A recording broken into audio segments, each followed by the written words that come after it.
Run,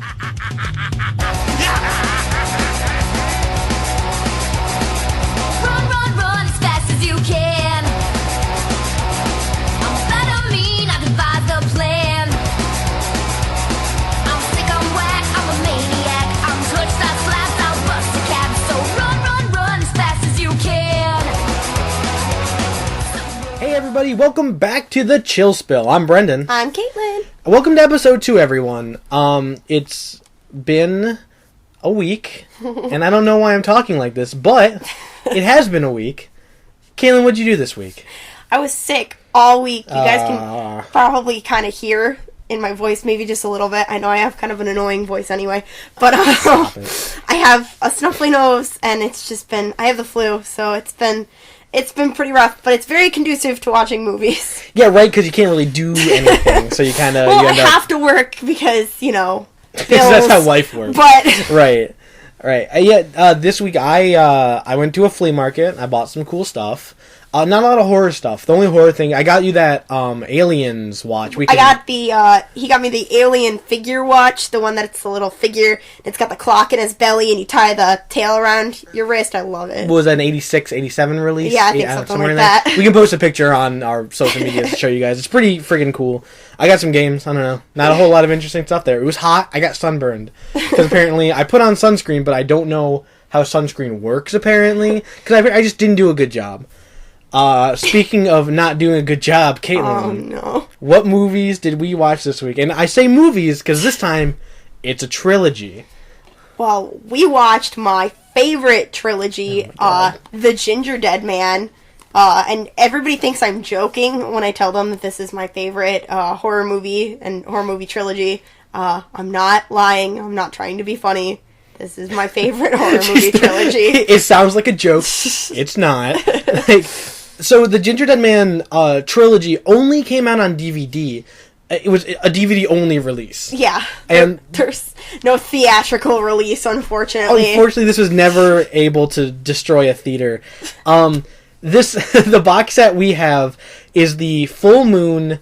what was it? The Full Moon Fan Edition. It even has exclamation marks on the box set after limited Full Moon Fan Edition. Not for sale at retail. Not for sale at retail. So if you actually want to pick this up, 3 movies, pretty cheap. I think it's $10.99 plus shipping and handling. On Amazon, yeah. If it's still available, I'm pretty sure it is. Buy it off the Full Moon fan site, just because, support Full Moon. They're not a huge production company, so go on there after you hear this episode and go watch the movies, which if you haven't seen them already, you need to watch them. Yeah, if you haven't watched the movies yet, stop what you're doing right now. Drop what you're doing right now. We'll be here when you get back. Run as fast as you can. Because, oh my god. Oh my god. Remember that, everyone. Remember running. Running as fast as you can, because we'll get back to that. So, Caitlin, why don't you tell us the plot to the first movie? I'll play. There's a little blurb on the back of the box set. I will actually read these off of the DVDs for you, so you can feel like you watched them with me. Just for you guys, for our loyal fans. The first movie, which is just called The Gingerdead Man, the plot is as follows.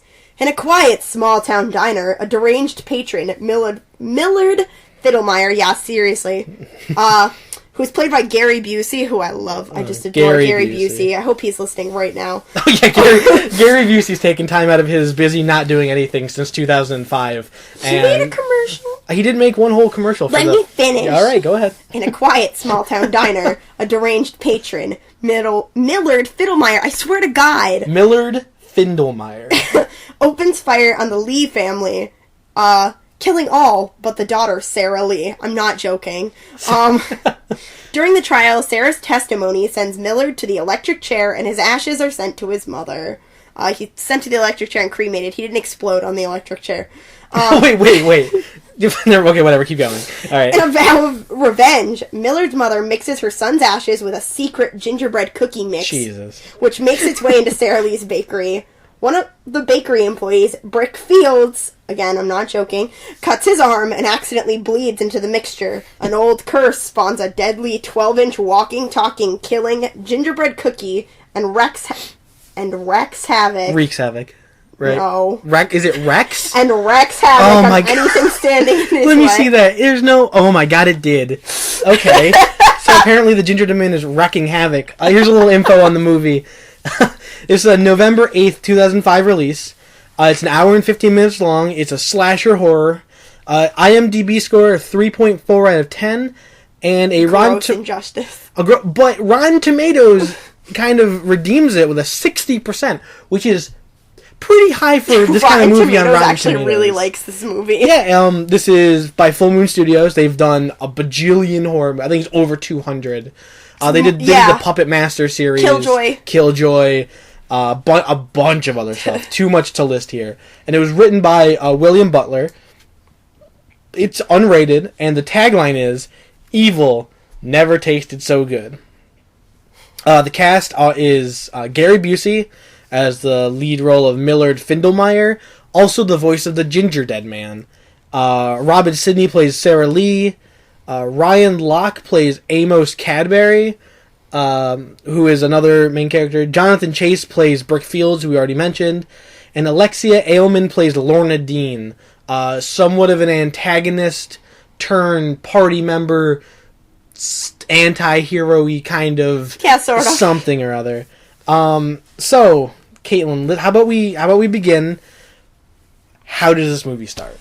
Well, I actually have a really big problem with how this movie starts immediately, right from the get-go, which is so funny because it's gonna sound like I don't like these movies with a lot of what I say, but I'm hypercritical because I've seen all of them a bunch of times, and again, I'm not joking. I really like these movies. This is still not a joke. Still not joking. The first movie I've seen probably the most because you have to show everybody the first movie in a trilogy. You have to. You have to. It's the law. If you come over to my house, I'm gonna make you watch Gingerdead Man. I'm sorry. Like, we'll hold you down. But the first movie opens up with Millard is holding up a diner, and by holding up I mean he just shoots everybody and then comes in and takes the money out of the register. But the Lee family, like it mentions on the box, the father, the son, and the daughter are all, like, huddled up in, like, a booth trying to hide because he didn't know they were there because he shot everybody else. So the dad goes full bore and jumps out of the booth with a switchblade, which all of our fathers carry. And at this point, I want to point out, the father looks like an older guy. He is in his late 50s, maybe in his mid-60s. His children are in at least their 20s. Yeah, they, I think... What was it? The brother. Jimmy. It said, Jimmy. No, that's Jimmy Dean. His name might have been Jimmy too. Actually, I think his name's Jimmy. That's really poor planning on their part. He later in the movie, it said that it was going to be his 21st birthday, less than a year after the events. So we're led to believe that these are older. They're older kids. They're older. They're like young adults. Dad looks to be 50. So good old Dad goes full commando with his switchblade, which I know this movie was supposed to be set in Texas. I don't know the knife laws in Texas, but I know at least in New York, switchblades are very illegal. They're not a commonplace thing for dear old Dad to be carrying around when he goes to get his morning coffee at the diner. But nonetheless, Dad jumps out with the switchblade and just goes for it, and of course he gets shot by the man with the gun. Because bringing a knife to a gunfight. Yeah. So then the brother kind of, takes a deep breath, walks out, and is trying to reason with the crazy man who shot everybody and is stealing money from a diner. Clearly, he's got his shit together. But, brother dear walks up, kind of tries to convince him to let go of the gun, blah, blah, blah, gets stabbed. And then Sarah gets up, because Millard knows she's there at this point. He knows there's people there. So he calls her out, and, he tells her that his mother always told him to finish what he started, which, he already killed 2 of her family members. I guess he's got to kill her, too. I guess so. But he doesn't. She stands up, and he points the gun at her like he's going to shoot her. But the movie doesn't actually tell you if he shoots her or not. Yeah, it's very much...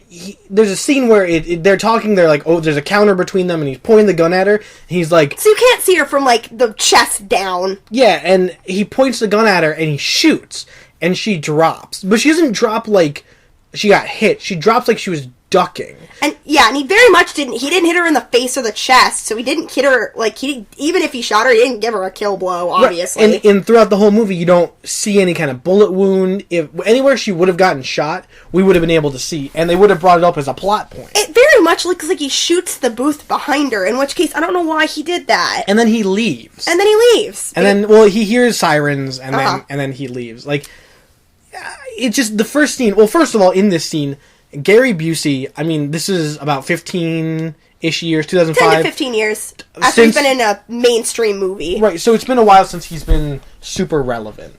And which is, not a bad thing, but he is still unbelievably head and shoulders above every other actor in this scene. Oh, definitely. The dichotomy of the good Busey and the kind of not good at all, like Robin Sidney as Sarah Lee, it's very obvious that they got a big name for a low budget movie. Yeah, definitely.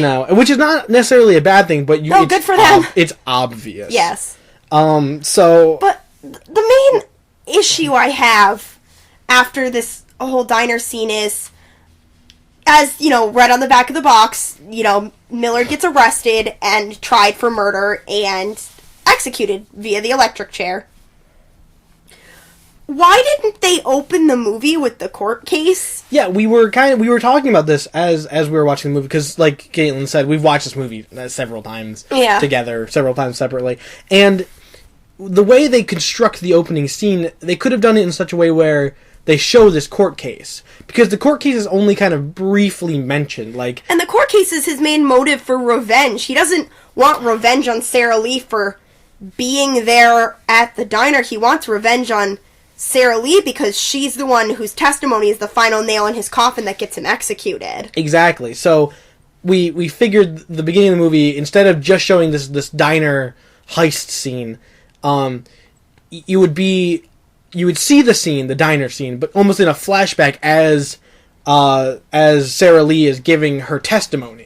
And I think it would have flowed a lot better. I don't know if they had the money to pay Gary Busey to be in that much of the movie, though. That's true. Because he's only in this opening scene as he voices the whole Gingerdead Man, though. But they pay a lot less for just voice acting. Yeah. Especially with someone as big name as Gary Busey. They would give him more for physical screen time, right? Than they would. So I think they were, they were at a budget, because they didn't open up the movie with this court scene. There is probably 20 minutes of exposition throughout the beginning to establish that happened. Right after the whole scene in the diner and everything, they go to the bakery where Sarah Lee and her now alcoholic mother, because she lost her husband and her son, work. And they have to exposition the whole trial because they show one of the workers reading a newspaper who talks about how Millard had gotten executed, and they have a line in the background while she's reading the newspaper of Gary Busey going, I'll get you for this. My mom is a witch down in blah blah blah. Yeah, and that's the interesting. They have Gary Busey voice this. It almost seems to me like they cut a scene out. They didn't. There's no cut content on the big collector's edition DVD where they would put it if there was any. But it feels like they cut the audio out of the court scene that never happened and put it here in order to randomly, to very do this, randomly. Yeah, to do this kind of, I called it in my notes exposition hell. Yeah. Where you're just, the only reason the beginning things are happening is to give you exposition. Yeah. Until the whole first 20 minutes of the movie are completely and totally just for exposition's sake. Whereas if they had a 5 to 10 minute scene of the court case with a flashback to the diner scene, it would have been completely unnecessary to have this whole newspaper article thing, and the characters are expositioning hell with their dialogue, and it's just it's really unnecessary. Yeah, and I think that would also, if we had that extra scene, it would give us more reasons to like Sarah Lee, which we don't. She is very much like Terry from Motel Hell.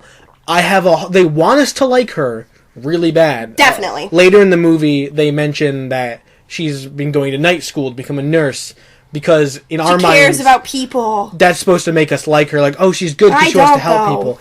But it doesn't, because she keeps doing things and acting in ways where she's not likable. She's just not.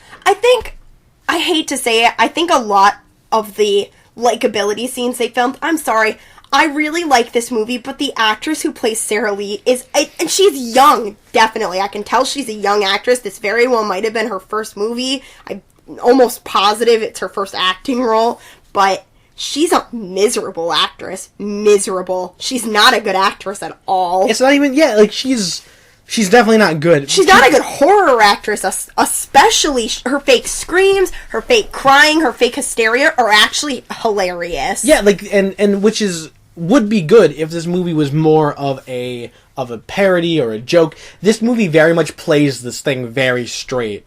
There's not a lot of irony. There's not a lot of... They definitely don't take themselves too seriously, because yes, they acknowledge the fact that it's a killer cookie, and that's funny, and they even Amos, who we'll mention more later on, even makes joke about homicidal baked goods and blah blah blah. That's so weird. But it's funny, but they definitely embrace the humor of the situation, but it is very much supposed to be a spooky kind of movie. Yeah.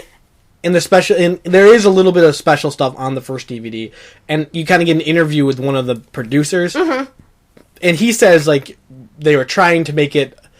Yeah, they had to understand that it was goofy because it's a cookie trying to kill people, but they also wanted to give him an air of actually being frightening and disturbing. And it just, for me personally, it doesn't work for me. I don't know. I think a movie like this can't be played as straight as they played it. But I like the first one for that, though, because it's charming. It does have a certain amount of charm to it, which is why it's not my least favorite in the trilogy. People sold you the plot of a lot of mainstream, widely accepted scary movies. If they just told you the plot, you probably wouldn't think they sounded scary. Think of Child's Play. That evil doll. The first couple, Child's Play, they're supposed to be scary movies. Yeah, they embrace kind of the goofiness of it later on, but the first couple are supposed to be scary. The first one especially, yeah. If somebody sold you the plot of a 2-foot doll in overalls killing people, you would probably be like, that sounds stupid. I'm not afraid of this little Rugrat looking doll. I'm not afraid, and which is true, and I think this movie does have that charm. But back to the plot. This is after our ham-fisted exposition hell that we get through. We made it through it, and we're still here. We're still here. We didn't die, even if we wanted to. This part is where the magic starts happening. And I don't mean the magic as in this movie becomes magical. No, I mean this is where the witch appears. There's some hokey-pokey magic going on. So what happens next is Sarah's in her bakery, and somebody delivers a box at the back door. She hears a thudding on the back door after the whole weird thing with the newspaper and everything, so I'm sure she's on edge.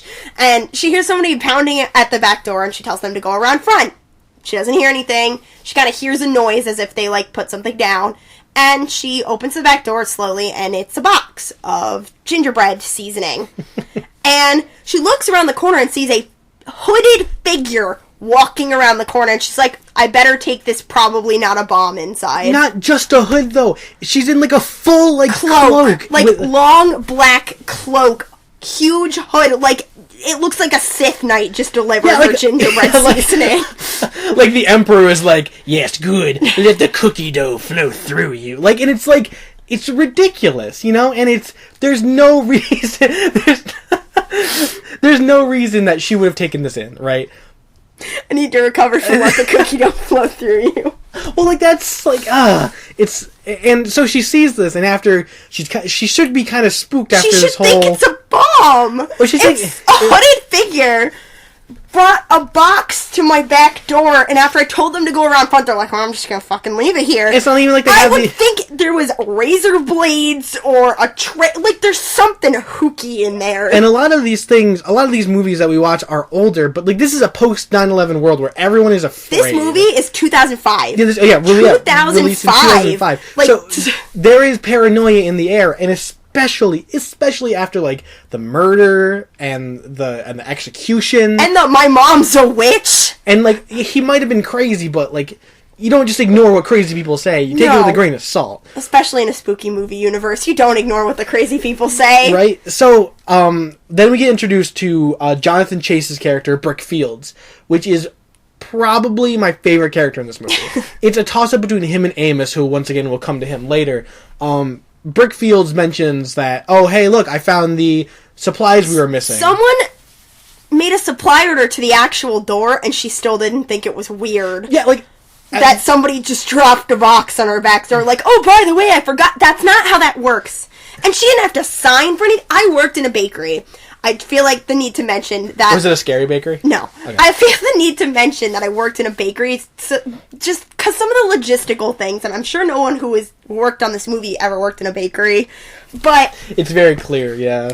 The main thing is, things like supplies that you're going to use to cook for people with, you almost always have to sign for them to approve that the package wasn't torn, wasn't ripped, wasn't damaged. Wasn't you full of anthrax. almost always have to sign for the product, and she still didn't think that any of this was weird. Brings it inside and just goes about her business. I think this leads into a point that we wanted to make a little later. This kind of... They're going under. It's later revealed that the business that they own, that the Lee family owns, this bakery, is going under. It's very much implied without the brother and the father to help. They don't have the capabilities to run things because it was a family business. Right, and so they lost like half their staff. And this is a good example of the fact that they don't know what they're doing. Not at all. It's not. It's a family and 2 employees. It's like, which is great, wonderful, lovely if you actually know what the fuck you're doing. Yeah, but time and time again we see, especially with this, like, she should have signed for these boxes. She just like lost supplies. Like, these things wouldn't happen if you were running your business correctly. So, and I know it's been hard for them, but like, don't be surprised if your business is failing. More bullshit occurs when our friend Brick Fields comes onto the scene. Right, so Brick comes in with the supplies, and then... He comes in for the supplies, and he decides he wants to help her, because she's going to make a big old batch of gingerbread cookies. So, she starts mixing in well, she goes to open the box, actually, and Brick is going to help her open the box, and he slices his hand to shit. Just big old gash on his arm, actually, his arm. He, like, cuts his arm while he's opening the gingerbread seasoning, and she goes, oh, let me help you with that. Moves his arm over the thing where they're mixing the cookie dough. Yeah. Just like his gushing, disgusting, bloody arm moves it over the cookie dough that they're going to bake and feed to people. And she's holding her hand over the cut, and the blood is flowing through her fingers into the dough mix. Okay, like, no one freak out and call 911. No one get him a rag. Like, I get, okay, put pressure on the wound. Like, her first instinct being in a kitchen should have been get away from the food. Yeah. Like, move your arm. They were standing at, like, a little table thing in the middle of the room. He should have moved his arm away from the table. Like, again, because I've worked in a bakery and several kitchens, like, I know what you're supposed to do when you injure yourself, and they literally did exactly the opposite. Yeah, and once again, this is another instance of they don't know what they're doing, no wonder they're going under. So he bleeds into the cookie dough, and there's some, like, blah, blah, blah, blah, blah, witchy sounds. Yeah, you hear, like, some kind of chanting or some kind of incantation. Which, the movie doesn't tell you for sure if, like, maybe this was a guided action. Maybe he was supposed to cut himself and bleed into the dough. Maybe, like, there was some magic afoot and, like, it was necessary for what happens next. They don't tell you ever, though. And if that was what they were trying to put across, they did it in a really bad way. So they were trying to put a crust. Oh. I think, yeah, at this point, magic is, magic, like you said, magic is afoot. And it kind of changes the playing field, where before it was a murder plot.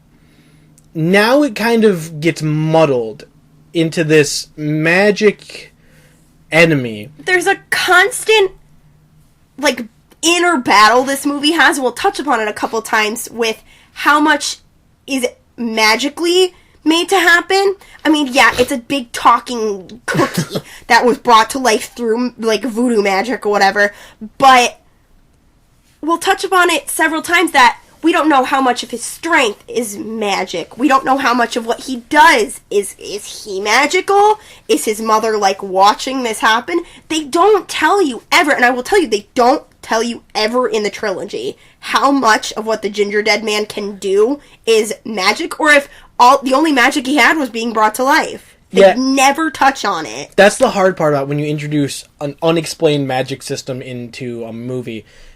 You don't know what the limits are, and I've always contested that the best kind of monster is a monster that has limits. Yes. Because that makes it a foe that you can defeat. If it's a foe that is undefeatable and there's nothing you can do about it, that's not scary. That's just inevitability. Yeah, it's sort of like being tied to train tracks with unbreakable rope. That's not scary because you accept the reality that you're going to be run over by a train. Yeah, I mean, it's horrifying, but it's not actively scary for the viewer. No. Like, that is, like, you know, and you don't know how to beat something. But if there's not a way ever, then, you know, it's like the inevitability of death. It's like, it's going to happen. You know, it's going to happen. Why bother being afraid? So, she mixes the cookie dough with the nasty, disgusting blood, and then they step away from that for a minute, and they show, because they hear a sound. And Betty Lee, Sarah Lee's mother, is outside firing, which we'll get to that. She is firing a gun at the banner that's hanging on a building across the street. A chain bakery has bought the building across the street and is going to be putting in a bakery right across from them. And she feels very obviously, you know, like they did it on purpose. Like and they feel threatened. They're going to run us out of business. And she's a drunk. Betty Lee is a drunk. Like, in one hand she has a bottle of Jack Daniels, and in the other hand she has some kind of rifle. Which is always a recipe for a good time. Which, you know, I wrote this down. I understand, once again, I don't know what the gun laws are in Texas. But I feel as if you can't just open fire in a kind of heavily populated area. It takes place in Dallas. Like, that's a big area. Yeah, and it's like it's clear there are buildings around the bakery. They're on a paved street, and you can see. You know, this is not in the middle of nowhere like Motel Hell was. Usually, if someone opens fire in the middle of the night, no matter where you are, someone's gonna call the police. Especially because it gets implied this is late at night. It's because they're closing down the bakery, you know. So it's at least probably 8 or 9 o'clock. Yeah, the guy said he wanted to make the wrestling match. Yeah. So if you hear gunshots when you're like, you know, not going to bed, hunkering down for the evening, putting the kids down, you'd probably call the police. Right, and so this also kind of ties in with, there's a lot going on in this movie that they're just never... It's very detached from reality. A lot of these parts of this movie just kind of happen. You feel like they're on a deserted island. You never see anybody else besides the characters in the movie, like... And I know they said it late at night, so maybe that's maybe it's believable, but there's a lot of things that happen out front of the bakery that I'm like, no one saw this, no one heard this, no one heard the car revving, no one heard the screaming, no one heard, you know, any of it at all. Okay, sure, maybe. Yeah, well, maybe. It's believable if it wasn't such a populated area, because Dallas, Texas is a big city. Yeah. And it is a populated city. And if a chain business, like we just mentioned, decided to put their bakery there... They wouldn't put it in somewhere in the middle of nowhere. They're not going to put it in, the middle of nowhere. They're going to put it in a heavily populated, heavily trafficked area. But anyway, so with this chain restaurant, we get introduced to two characters, my least two favorite characters. They come pulling up after... Sarah Lee comes out, takes away Betty Lee's gun, you know, takes away her hooch and tells one of the coworkers to bring her home and put her to bed. So then Sarah Lee is standing out front holding a gun and a bottle of hooch, so of course it looks like she did it. Yeah. And a car comes pulling up with the following two characters. With Jimmy Dean. No connection to the corporation, ladies and gentlemen. We are not being paid off to sell Jimmy Dean sausage, I promise.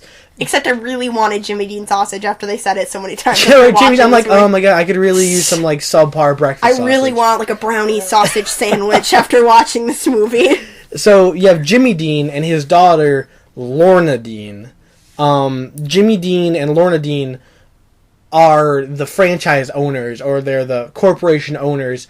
They are somehow connected to the franchise across the street that's pushing out the Sarah Lee's bakery. They immediately pull up and they're like, you know, oh, you shot my banner, and she's like, whatever, I'll pay for the banner. Which he's right. That's really fucked. Yeah, it is really fucked. And like, again, someone should have called the police. But you know, she's like, oh, whatever, I'll pay for the banner, and he's like, you know, you better, you know, like, which okay, like Jimmy a reasonable person would act. But then Jimmy Dean establishes himself as a really lovable. He's a dickhead. He's he's the classic corporate sleaze. Exactly. He very much he's archetypal. He offers Sarah a measly $50,000. Okay. No, $50,000 not only for the building where their business is, but for their business. He wants to buy their business and the building. Yeah, he wants to demolish the property and everything, but he's offering them $50,000. And at this point, I think it's established that this movie has no concept of money. Not at all. Because let's say it's just first of all, there are other employees that work at the Sara Lee's bakery. But let's assume for a minute that it's just Sara Lee and her mom. Right. $25,000 a piece is not very much money. $50,000 does not cover a building, even if this movie, which doesn't, implies that it took place in another time, which they really don't have any concept of time in this movie as far as like where it takes place and everything like that. I'm very much led to believe that it takes place in a modern setting. 2005. Yeah, probably. Based on their dress and everything and their cars. And they have cell phones. There's nothing that leads me to believe that this movie was not taking place when it was filmed. Yeah, they don't set it later or earlier. $50,000 in the 2000s, where we are now, even 10 years ago, probably wouldn't even cost it. Like, wouldn't even barely covered anything. Yeah, and severance packages for employees, the building, they need to find other jobs, like... Yeah, and I also put down that Jimmy Dean made it sound like it was $50,000 is a lot of money. No, it's not. And he has a small monologue where he talks about, I worked hard and now I'm set for life. Here's $50,000 and you can be set for the rest of your life. How long does he think that money's going to last them? Like, assuming they pay like $1,000, if they're renting, assume they're paying $1,000 a month. Yeah. It's like if they're living in Dallas, in an apartment in Dallas, it's probably anywhere from $800 to $1,000. Yeah. So that's all the money combined. Let's see, that's about 4.5 years of just rent. Yeah. For both of them, assuming they're living together, which they're probably not. They're probably not. They're probably not living together. Probably it's kind of established that Sara Lee she's not older, but she's old enough. Yeah. To where she's going to night school by herself. She's 1920-ish, So, and Jimmy Dean, he's like, that's an awful, get you set for good. Like, no, it won't, Jimmy Dean. Like, and which is weird, because you would think being a business owner, like a franchise owner, he would know more. So either A, he thinks they're stupid. He thinks they're either A, he's trying to lowball him, think he's stupid, or B, his chain is going to fail anyways because he's awful. He's an awful businessman. I'm very much led to the impression he's trying to grasp onto their desperateness and be like, oh yeah, $50,000 is a lot of money, which $50,000 does sound like a lot of money to somebody who's broke, but not when you really map it out. Yeah. So after this little altercation, Sarah says she doesn't give him a definitive answer. She kind of says like, thanks, maybe. Yeah, and so she goes back in and she's talking to Brickfields, and she's like, we're failing, and this is where it's brought up that their business is not doing very well. Their sales are down, can't pay the bills, the lights aren't on half the time. Though, you know what, she says sales, I think she says sales this month are down. I don't know what time of year it was in Texas. Amos is wearing shorts. They're all not wearing super covering clothing. Maybe sales are down because they're selling gingerbread cookies in the middle of, August. Yeah? Maybe, once again, this business, they're not running this business well, obviously. I mean, I want gingerbread cookies all the time. Right, but, right. But, the general public, that's it's a seasonal thing. Gingerbread cookies are very closely associated with winter and Christmas time and holiday season and blah, blah, blah, blah. So, once again, they're not running this business well. So Brick says he has a wrestling match he wants to go to, so Sarah's like, take off early, I'll finish stuff up. So she's alone. So alone and spooky. So she goes downstairs to attends to her disgusting, bloody gingerbread dough. Which is in the mixer right now, and it is very clearly bloody. It literally looks like it's got jelly swirl now. It's gross. I'm like, who wouldn't look at that and go, oh fuck, can't use that. Guess I'll have to make more and or come back early tomorrow and make some. Or God forbid, make something that's not gingerbread cookies. So, she takes out this bloody, disgusting dough, flops it on the counter like, fuck it, we're failing anyway. Might as well do it. So, this is a great scene. She rolls out the dough, barely rolls it out. No rolling pin, just kind of slaps it out like pizza dough. Takes out this 12-inch, huge gingerbread man cutter, sticks it directly into the slab of dough in the middle. Now, Caitlin, what's wrong with this? For people who might not bake at home, who might not have ever baked, tell why this is so egregiously wrong. So, when you roll out cookie dough, typically speaking, even if she was going to make, 2, 3 maybe of these huge gingerbread men, she should have rolled out her dough, gone to the furthest edge, cut out one man, cut out another man, roll it up, see if you have some left over. You're using all the pieces. She just slaps it right in the middle.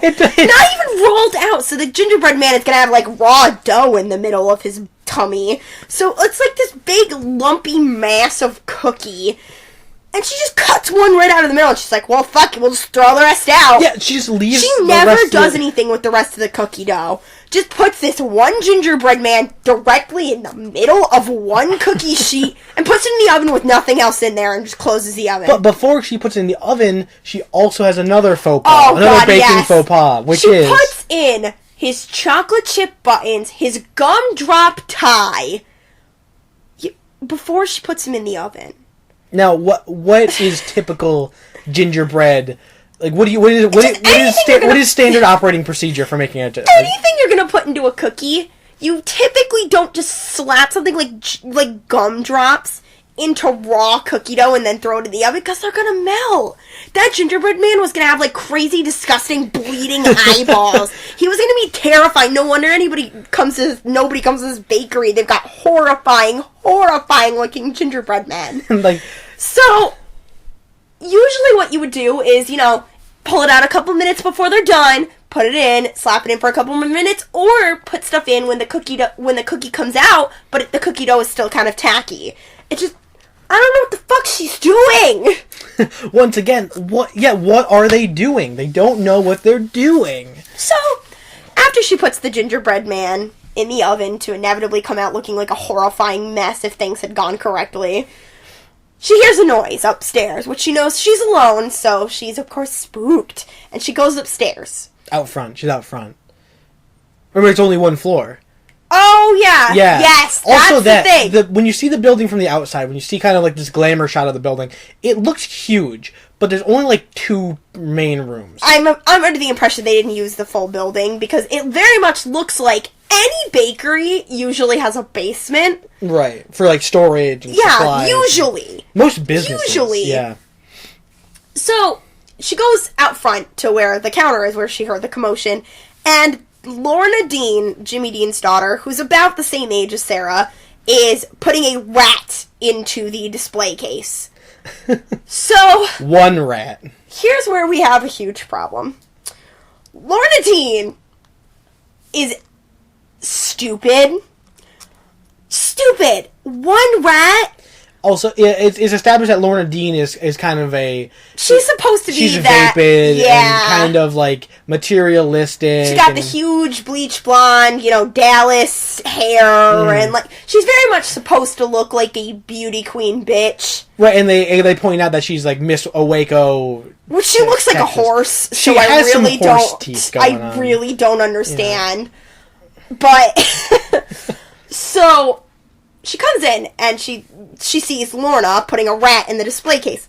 Call the police? Yeah, okay, and this is where we both made this note at the same time. We both solved the problems of Sarah and Betty Lee's bakery. And Lorna, the one who's trying to take them down, is the one that gives them their best out. Because here it is. Alright, so, what Lorna Dean is doing is a form of corporate espionage. This is illegal. Very illegal. This is endangering the public. This is creating an unsafe environment. This is creating a potential biohazard. What Lorna... That rat could have had the plague. Yeah, I mean, it could. I mean, theoretically, it could have. It could have, it could have had rabies, and she could have created a pandemic of awfulness. And this is what Sarah Lee should have done and never did. If Sarah Lee called the police and gave them enough evidence that this happened... She could have told them Jimmy Dean was there, kind of trying to buy her out, and when she didn't accept his offer, even if this business, which, why wouldn't they, doesn't have security cameras, and she can't just pull up footage of Lorna breaking in and sticking a rat in the case... Lorna is brought there by the character we've mentioned, Amos, who's like he's the town bad boy. Yeah, he's the town bad boy who Lorna... Of Dallas, Texas. Yeah, who Lorna's hanging out with to sort of piss off her dad. But Amos brought her there because Lorna said she was just going to leave a note. And so Amos could have even testified that Lorna told him to bring her there... And she went into the building. Right. She has people who can testify saying Lorna went in. And there was some sneakiness afoot. Yeah, there's something wrong, and Sarah Lee could have sued the pants off of Jimmy Dean's... They imply that they have at least several other, buildings they say it's in their chain. It's a chain. Even if it's a statewide chain, they still have a lot of money. This would solve the money problem. This would eliminate the competition. This would eliminate the competition, and they would have money from the case, from the lawsuit, to fix the building like they want to do. They bring up later, we'll put new coat of paint on the building, and we'll change the advertising, and it'll look great, and we'll do fine. They could have done all this, and just every problem but the evil gingerbread man that is, by the way, still going on in the back. This is still happening. They would have solved all their problems except for the murdering Cookie. Yeah. And they just don't. They establish that they have phones. The phones aren't cut yet. Yeah. Because at a certain point later in the movie, the Gingerdead Man cuts the phone lines. Because, they have to do that sort of thing. But, there's no reason to not. She could have done it later, after the Gingerdead Man. Yeah? I mean, I know at this point, later in the movie, pretty much everyone dies except for Sarah and Amos and Sarah's mom. Betty. Yeah, and so, basically everyone dies. But you could still... It's not like if Jimmy Dean and Lorna Dean die, their corporation just goes away. Yeah? That doesn't happen. They still can sue the corporation. There's gotta be other people running the corporation. They can still sue the corporation. Yeah, exactly. They can still get a huge settlement. And, anyway. So, once again, Sarah's dumb. And we hate her. Yeah, Sarah and Lorna, rather than Sarah being smart and trying to solve actual problems, they get into kind of an altercation, which is broken up by Amos coming inside to kind of be like, what's going on? And Amos he's a likable character. Yeah, he's the first one to be like, this is kind of some bullshit. Yeah, he's a very real... I wrote down Amos equals me in my notes, because he's very real, this all sounds stupid. This sounds really dumb. Or, every time, the cookie is brought up, he's like, so you're telling me that there's a gingerdead man, a gingerbread cookie, possessed by the spirit of Millard, who is gonna come and kill you because he didn't kill you and you testified against him. He's like, that's real dumb, Sarah. That's real dumb. And Amos is, once again... one of the only likable characters. Yeah. Because at this point, Sarah's not likable. Betty, her mom, is not likable. Lorna isn't likable. Jimmy isn't likable. The coworker is almost never there. Yeah, I don't even know her name. No. I didn't even write it down because she's so insignificant. They mention her name, I think, once. The Gingerdead Man takes her captive later and uses her as a trap. Yeah. That's the biggest thing she does in the whole movie. Brick is likable, but he's not actually in that much of the movie. No, he's in the beginning and the end. Yeah. Yeah, So... Amos is our only kind of likable character. So, the commotion is broken up by another commotion in the back. The oven is, making a sound and everything because when Lorna and Sarah were fighting, they bumped into the oven. They bumped into the switchboard. Yeah. They bumped into their... the switchboard up for the oven. Yeah, their fuse box. and they cause an electrical surge to hit the oven, which brought the Gingerdead Man to life. Which I did kind of like how they made it visually similar to Frankenstein's monster. They had like the two pillars and the lightning going between them, and I'm like, okay, that's kind of cute. So this brought up an interesting theory difference Brendan and I have. Okay, yeah, this is something I really wanted to touch upon. So You go ahead. I had never really noticed until I was watching this movie to kind of analyze it a little bit that apparently the Gingerdead Man either needed some really specific circumstances to happen for him to come to life, or there's a lot of guided action which they don't ever touch upon. Mm-hmm. So what I mean by that is apparently they kind of imply to you that Brick had to bleed into the gingerbread seasoning. She had to ignore the fact that it was bloody and disgusting and still put the gingerbread man in the oven, and he needed the electrical charge. They very much, like, through visual things in the movie, make you feel like these are necessary things for him to have come to life. What if none of it had happened? Right, and this is my theory, that I think this was almost an accident. Not that she didn't want the evil cookie to be made, but that he came to life like he did.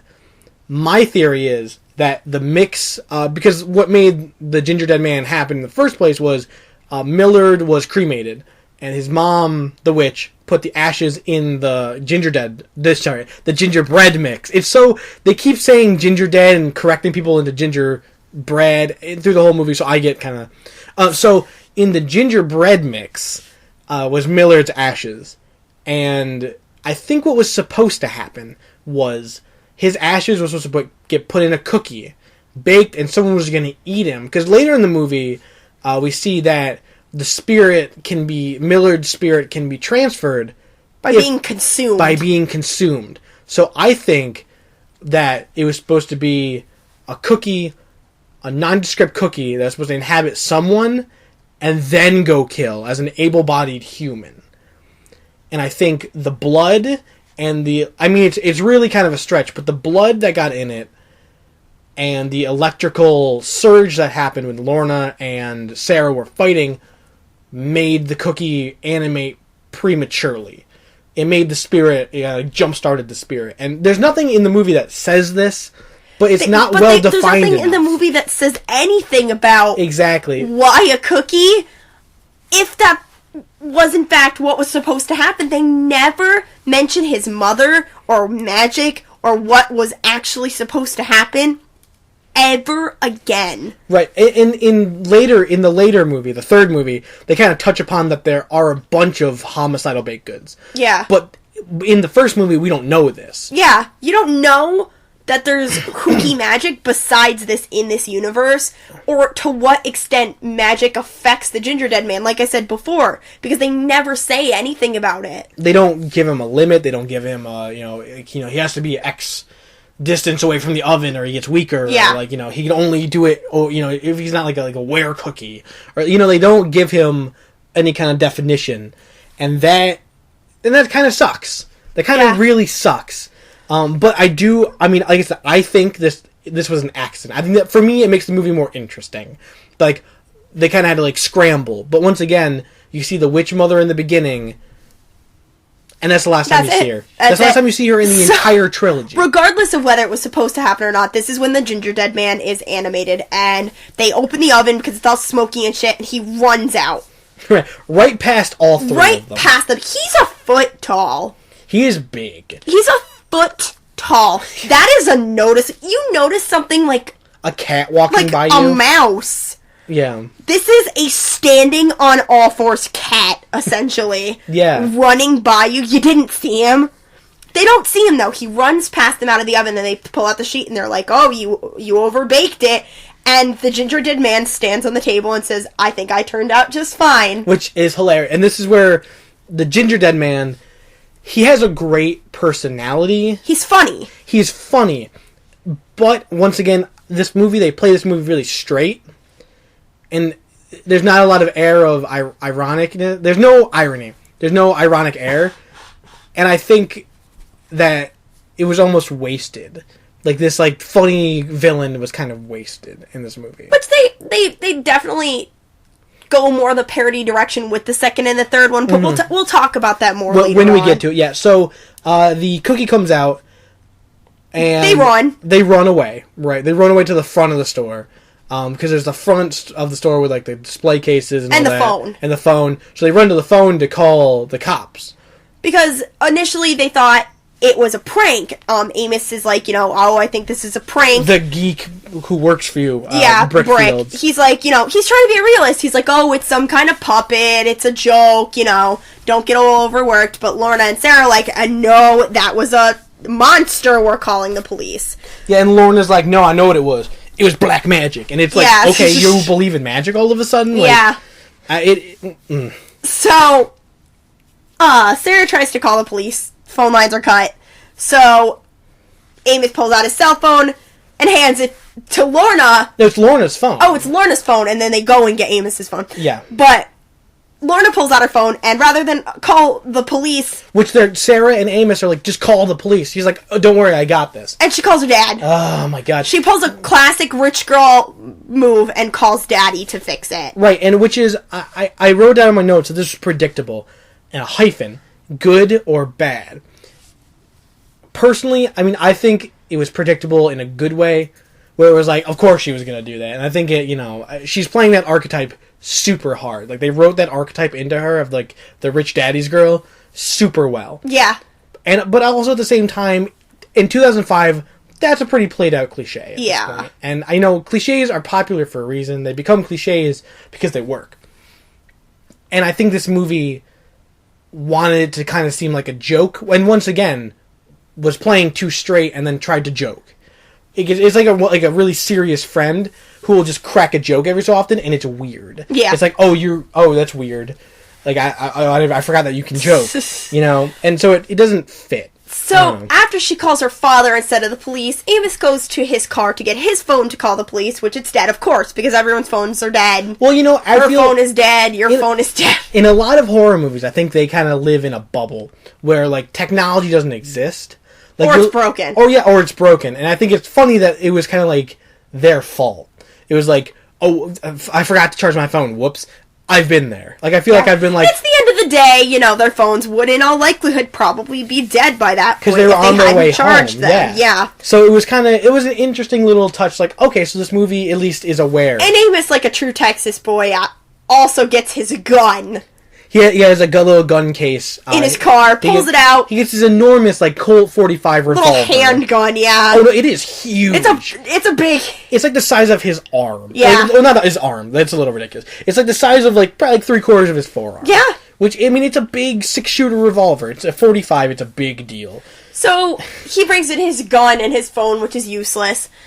And then we see a cutaway to Mommy... Betty Lee, coming in the back door to find her secret stash of hooch. Right, because the girl who brought her home, the other coworker, took away her booze and put her to bed. And we're supposed to believe that Betty Lee, drunk off her ass, stumbled back to her bakery from I don't know how far away she lives. Even if it's a family bakery, they probably don't live next door. And they don't live above it. There's no above. Like, they would have shown that. Yeah. So she comes stumbling back to find her hooch. She has just, like, bottles hidden. And she, pulls out her booze and she's drinking. And this is just more exposition that was completely unnecessary. Because at this point, we get it. He's possessed by Millard, okay? It's obvious, yeah. They have a newspaper clipping that shows Millard's arrest and Millard's execution. And the Gingerdead Man circled it in whipped cream. And they show it behind her. Yeah, well, she looks and kind of, like, stares at it for a minute. And, she's drunk, so she's like, what is that? So, she's sipping on her bottle, and she turns around, and there's the Gingerdead Man standing with a knife behind his back. Yeah, he has, like, hand behind his back, and, the knife is obscured by his body. And, she's drunk, and one of my favorite parts in the whole movie, she looks at him, she looks at the bottle, she looks at him, and she goes, that's enough of that, and puts the bottle down. They're very classic, like, oh, man, I've had enough. So she walks over to him, and... essentially they imply she thinks he's like the Pillsbury Doughboy. Right. So she sticks She's her like, oh, he's cute, and she goes to like poke him. Because the Pillsbury Doughboy's classic thing is that you touch his tummy and he giggles. And the face that Betty has on for this whole scene, I wrote down Betty's shit-eating grin is the greatest. It's a very drunk face. She played the drunk character really well, and it was. I like to think she was really actually drunk. She was. I really like to think this actress was actually just carting around bottles of Jack Daniels and was really drunk all the time. 'Cause she plays a drunk super well. Yeah, like they gave her like a prop bottle full of like brown colored water, and she just like had her own booze. Like, no, I got it. And she pulled her own bottle out of her pocket or something. Yeah, and so she gets closer with her finger out like she's gonna poke him, and an interesting gag happens. And I'm not sure if it was supposed to be a gag or if it was a mistake. Because once again, this movie plays everything very straight. The Gingerdead Man is holding a straight knife, like a, long, like a typical, straight, like a steak knife. Behind his back.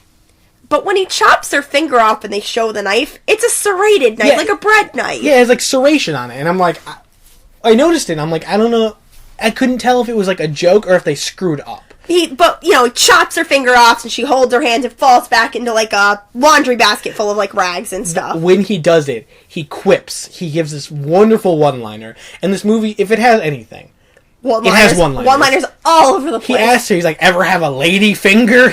Which is a type of baked good. And he cuts her finger off. It's great. Oh my god. And I'm like, that's really smart. Like, once again, if this movie has anything, it has some one-liners for us. So then, after all this happens, what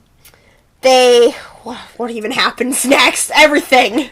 Well, Betty Lee falls back into the, I think it's like old laundry aprons and laundry. And once again, they have to like tell us it's Millard. She's laying in the laundry basket, this big laundry basket, holding her finger like, why are you doing this? She asked the Gingerdead Man. Don't you recognize my beautiful voice? Yeah, and I'm like, that's a weird thing to say to Betty Lee, who probably only heard you talk during the trial scene that we didn't get to see. Yeah. So, like... So, as far as we know, Betty Lee has never heard his voice. Yeah, like... I mean, we kind of assume that she was there if it was, like, the trial of the homicide of her husband and son, but we don't know that. They don't ever establish that they've ever met before that. Once again, if they showed the court scene, we would have known.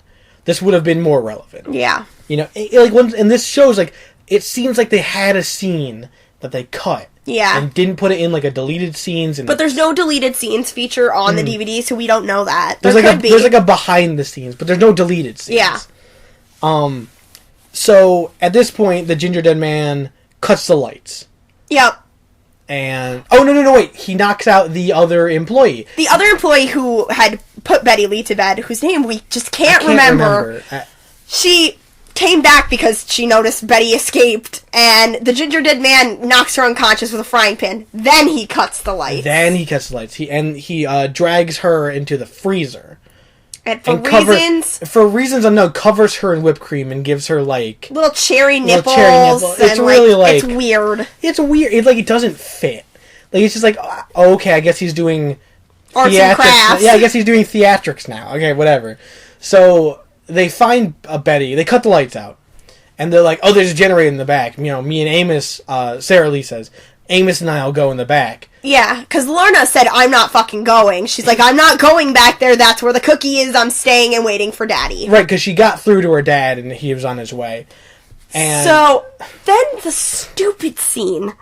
Stupid, out-of-place romantic scene between Amos and Sarah when they're looking at the generator and they're like, oh, it's out of gas, and then they just like start talking about, remember when you came to my birthday party when I was 6? Like, yeah, like, what? And even Amos is like, what are you talking about? Like, he doesn't know, but Sarah's having this like wonderful inner flashback. We don't get to see it, where she's like, remember you tried to kiss me under the table where the punch bowl was, and I punched you in the nose. But the great thing about this scene, too, is Sarah establishes that she's a moron.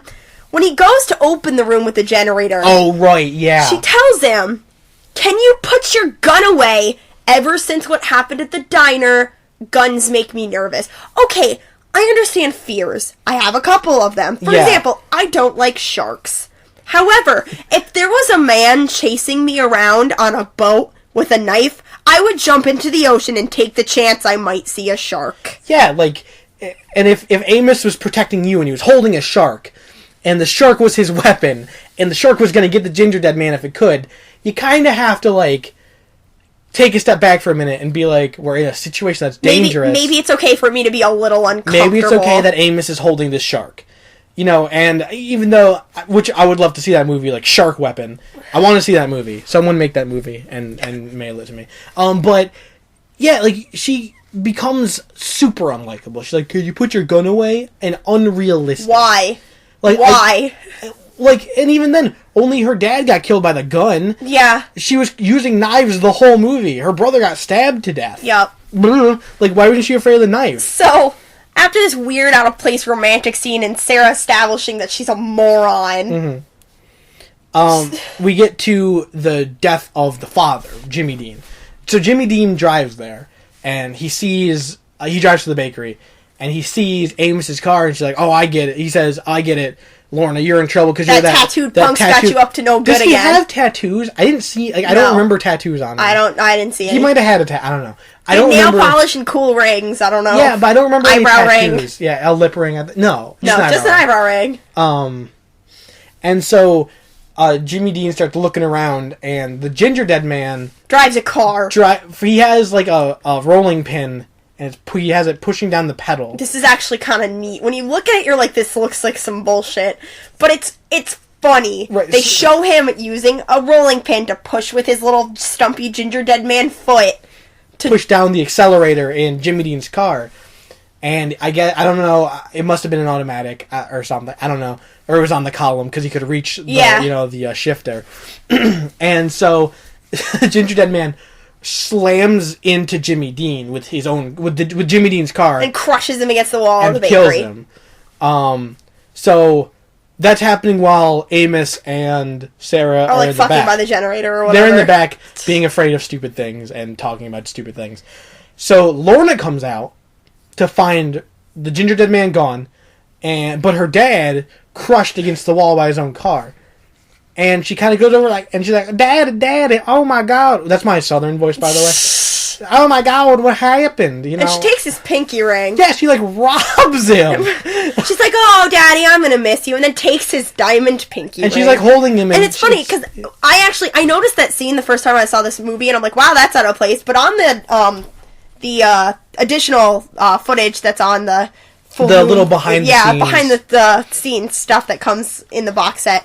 They actually mentioned that was supposed to be a little poke at the consumerism of younger adults. Yeah, the materialism. I'm like, that's weird. But it was oh, hi, social commentary. Yeah, where have you been? Gingerdead Man. Yeah, once again they play it so straight. Like we're bringing up these real issues. Look how bad materialism is. So after Sarah and Amos are tinkering with the generator, they find the girl in the freezer, and they pull her out. She's all shivering. She's covered in whipped cream and cherry tits or whatever. Lorna comes back inside to see them, looking at the girl, and she's like, she dead? No.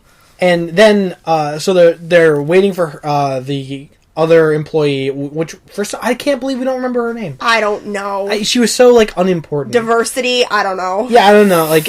So then we see my favorite scene in this movie.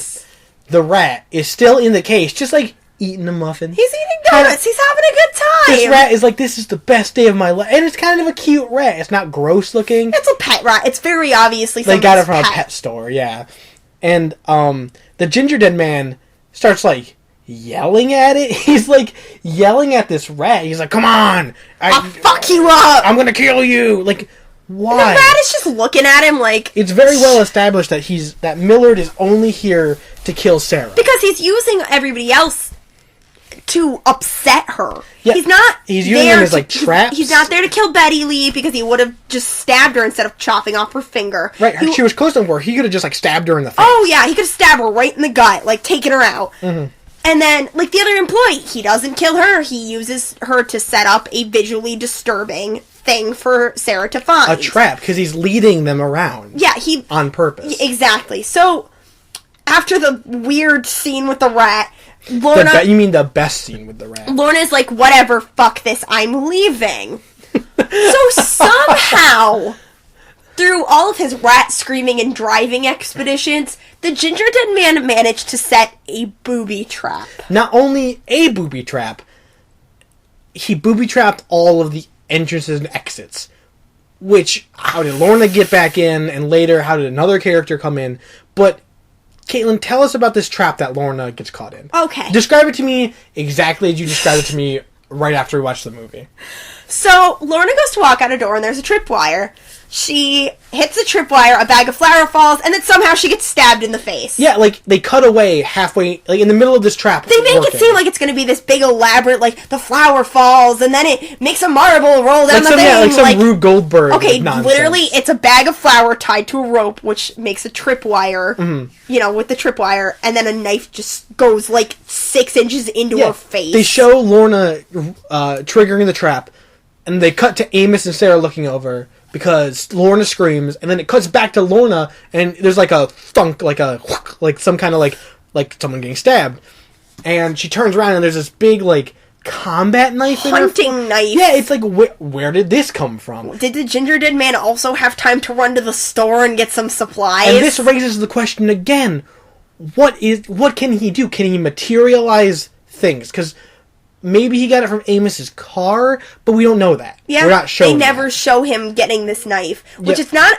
They're in a kitchen. Why did they feel the need to make it a different kind of knife? They could have made it like I don't know, a butcher's knife. Any kind of kitchen implement. There was a bunch of things to kill people. It's a bakery. The sky's the limit. Like it could have been one of like the arms from the mixer that like bludgeons her. Yeah, and it would have. But like this knife, there's no rope attached to the knife. No, this knife just like falls, and the way it gets into her head, it's like parallel to her nose. Yeah, it's sticking out. It's right above her eye, so they actually have a shot of her like looking up like an inch to like see it in her face, and below her hairline. Yeah, sticking straight out, like it's parallel to her nose, and it's like, how did that even happen? The booby trap? Yeah, like what? Like what? How did that booby trap work? But they're like, oh my god, he's thought of everything. He booby trapped every entrance.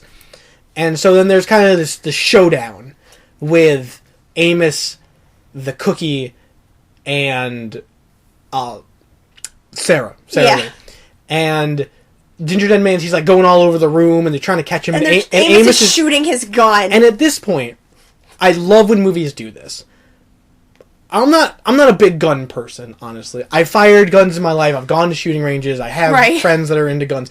I'm not a big gun person, but when you show a gun that has a very obvious capacity, like a revolver, it's either like, I don't know, probably like 6 or 8 shots. Yeah, probably, 6 to 8 is based on what it looked handgun. like. It looked like a dirty, hairy revolver. It looked like 6 shots. In total, in this movie, and they don't show him reloading. They do not show anybody reloading this gun ever. They shoot the gun. In this scene, Amos shoots it 7 times.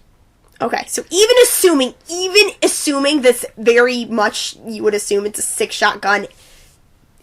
So already he's over capacity. Maybe if it had 8 shots, we'll get into the bullshit. Yeah, maybe 8 shots. Which I'm thinking at this point, like, oh, maybe they did it. Maybe they gave it 8 shots and only had him fire 7 times. And then something's going to happen where he only has 1 bullet left. And what are we going to do? But they don't. So they run around the room shooting and everything, and the Gingerdead Man he ends up getting he puts Betty Lee in the oven. After he chopped her finger off, he shoved her in like the convection oven to trick Sarah Lee to go in the oven. He used her finger he chopped off to point to the oven so they would know to go in there. Mm-hmm. So they're running around shooting at him and everything, and then they notice the finger. They're like, and Amos is like, maybe that finger's pointing somewhere. Like, first of all, why would you think that? Yeah. But second of all, you're like, okay, good point.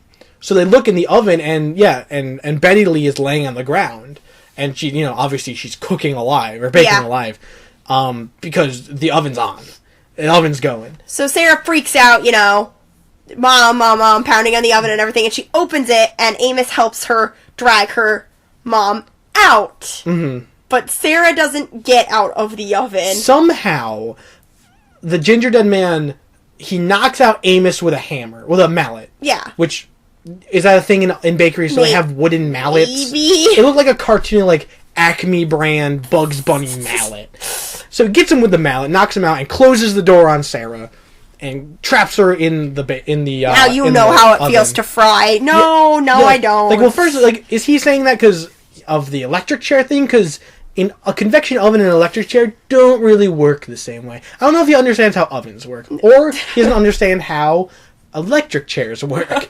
So Lorna's sorry, she's dead. I thank God. So Sarah, I was like, I hate them both so much. I switch up their names in my head sometimes. So Lorna's dead. Sarah is trapped in the oven, and Amos is knocked out on the floor next to Betty Lee. And it looks like the Gingerdead Man has won. Amos is a brilliant shot. So Amos channels his inner Clint Eastwood, and like from the hip, he gains consciousness for like 2 seconds, and he like lifts his gun up, doesn't like aim, doesn't iron sight it. He's not looking down the barrel. He like from his hip, he shoots 2 shots, which puts him at 9, by the way. And he does 2 shots, and he perfectly hits the latch, opening the oven. Because the Gingerdead Man, I guess he locked it. Those kind of ovens automatically lock. Oh, they automatically lock? Well, there you go. So, which that seems like a really bad design. What if someone gets caught in the oven? Whatever. From the inside. Oh, like, he latched it from the inside, and she was dying. So okay. So 2 perfect shots from the hip, and he blows the door open, and then passes back out. Yeah. And at this point, so Sarah gets out of the oven, and the Gingerdead Man gets a hold of the gun. He has Amos's gun now, which, by the way, ladies and gentlemen, a foot-tall cookie holding a gun, so good. It looks hilarious, because he doesn't have fingers. He has normal... He has little nublets. Nubs, yeah, like you would see on a normal gingerbread cookie, like an oval shape. Almost like paws. Yeah, he almost had like paws, yeah, right. His little paws, little Gingerdead paws. So, Gingerdead Man, Amos regains consciousness, and Sarah's good to go, apparently. And Betty Lee's still on the ground, I guess. And the Gingerdead Man proceeds to shoot 18 times. 18 times. Like, in a row. He's like, pa pa pa pa pa pa pa pa. Like, he's not pulling the hammer shooting back. at them. Yeah, he's just going for it. Like, it's obviously a repeating revolver, but we've established at this point that Amos, even if he shot it 7 times and there's 1 bullet left... There weren't 18 shots in that gun ever, and it's not like the Gingerdead Man is reloading. Yeah, he doesn't have bullets. No. Maybe it's magic, but then how did Amos do it? Like, you know, it's like... So, it shoots a whole bunch, and then all of a sudden, Brick enters. Brick comes from back nowhere to save them. Not just from nowhere, he jumps down. Like he's been sitting on top of the oven or something. Yeah, like and he's like, I saw you through the front window and decided I was going to come in and help. But it's established that, there's a back door, but it was booby-trapped. Yeah. They established that the Gingerdead Man... All the exits and entrances are booby-trapped. How did he get in? And, like, we don't see the back. And he jumps down from somewhere. Exactly. He jumps down from off-camera into the shot. And we're led to believe that he got in from a window, but they don't say that. Window. Like, we're supposed to assume that, like, he came in through a window that they didn't show. Yeah. And, like, or he was hanging out in the rafters somehow. It wasn't shot in this hail of gunfire. It wasn't seen by the Gingerdead Man who sees everything. Yeah. And, like, so he jumps down out of nowhere. And the Gingerdead Man is like, oh my god, what the hell? And, like, he's very obviously surprised. And I guess out of bullets. Yeah. At this point. I guess he's just done shooting. I guess he's just over it. He was over the gun. So Brick jumps on the Gingerdead Man, and he's like I'm the Butcher Baker.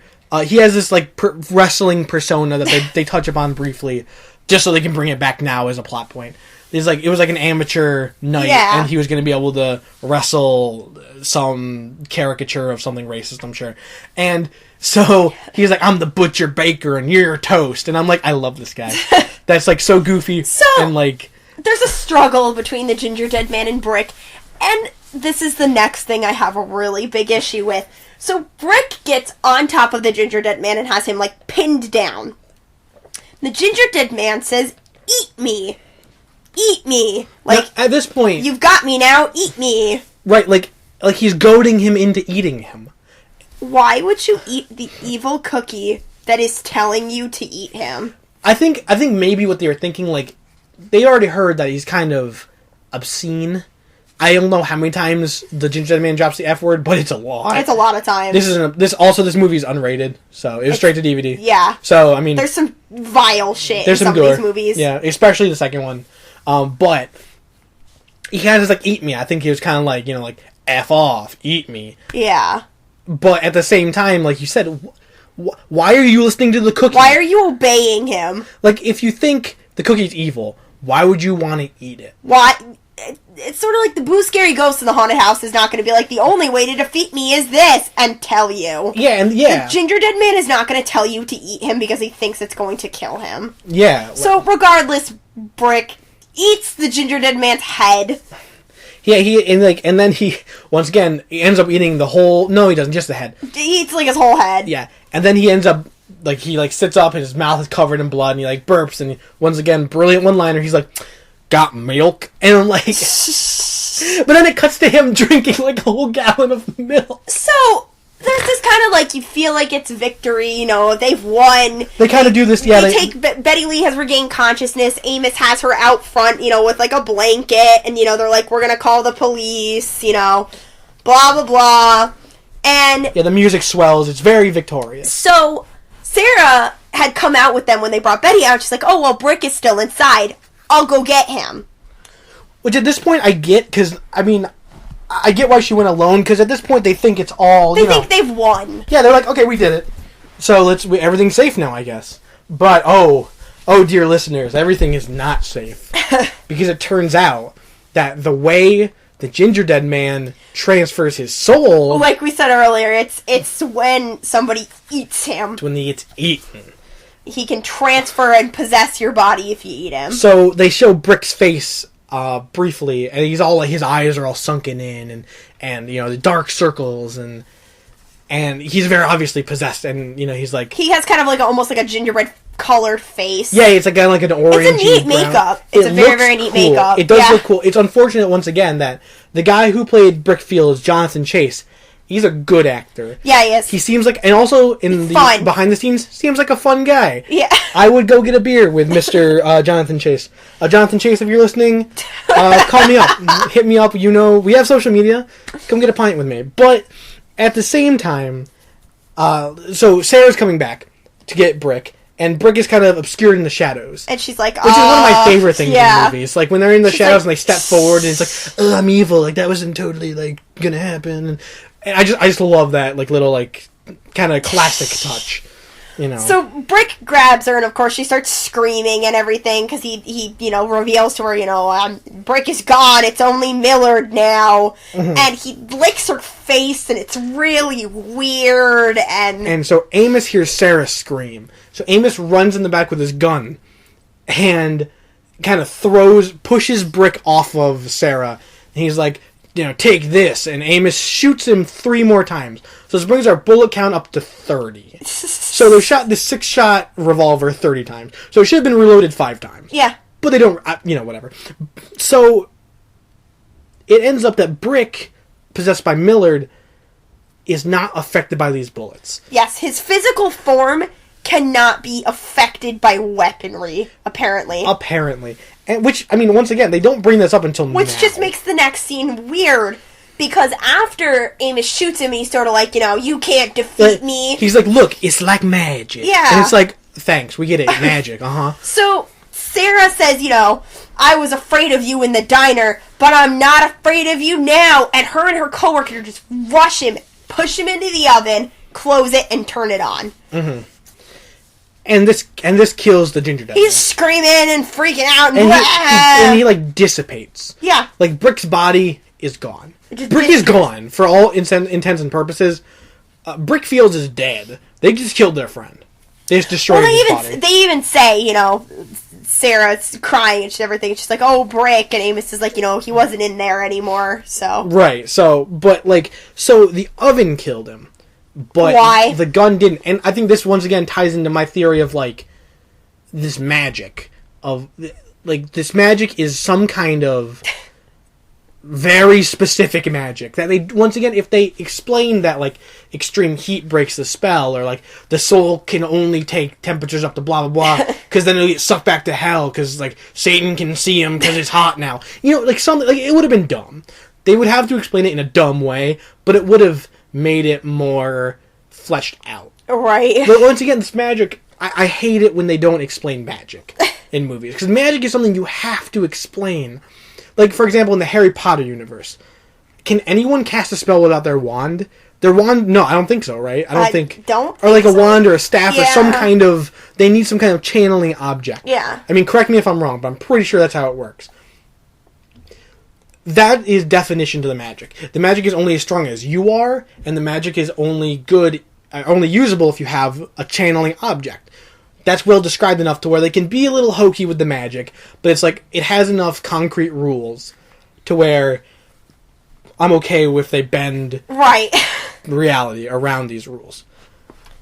There's no rules. There's no magical rules. There's no even implication as to like what kind of magic, what are its limitations. Does it have limitations? All we know is it's black magic, as Lorna says. Yeah. And that's all we know. Yep. Like, there's a witch, black magic.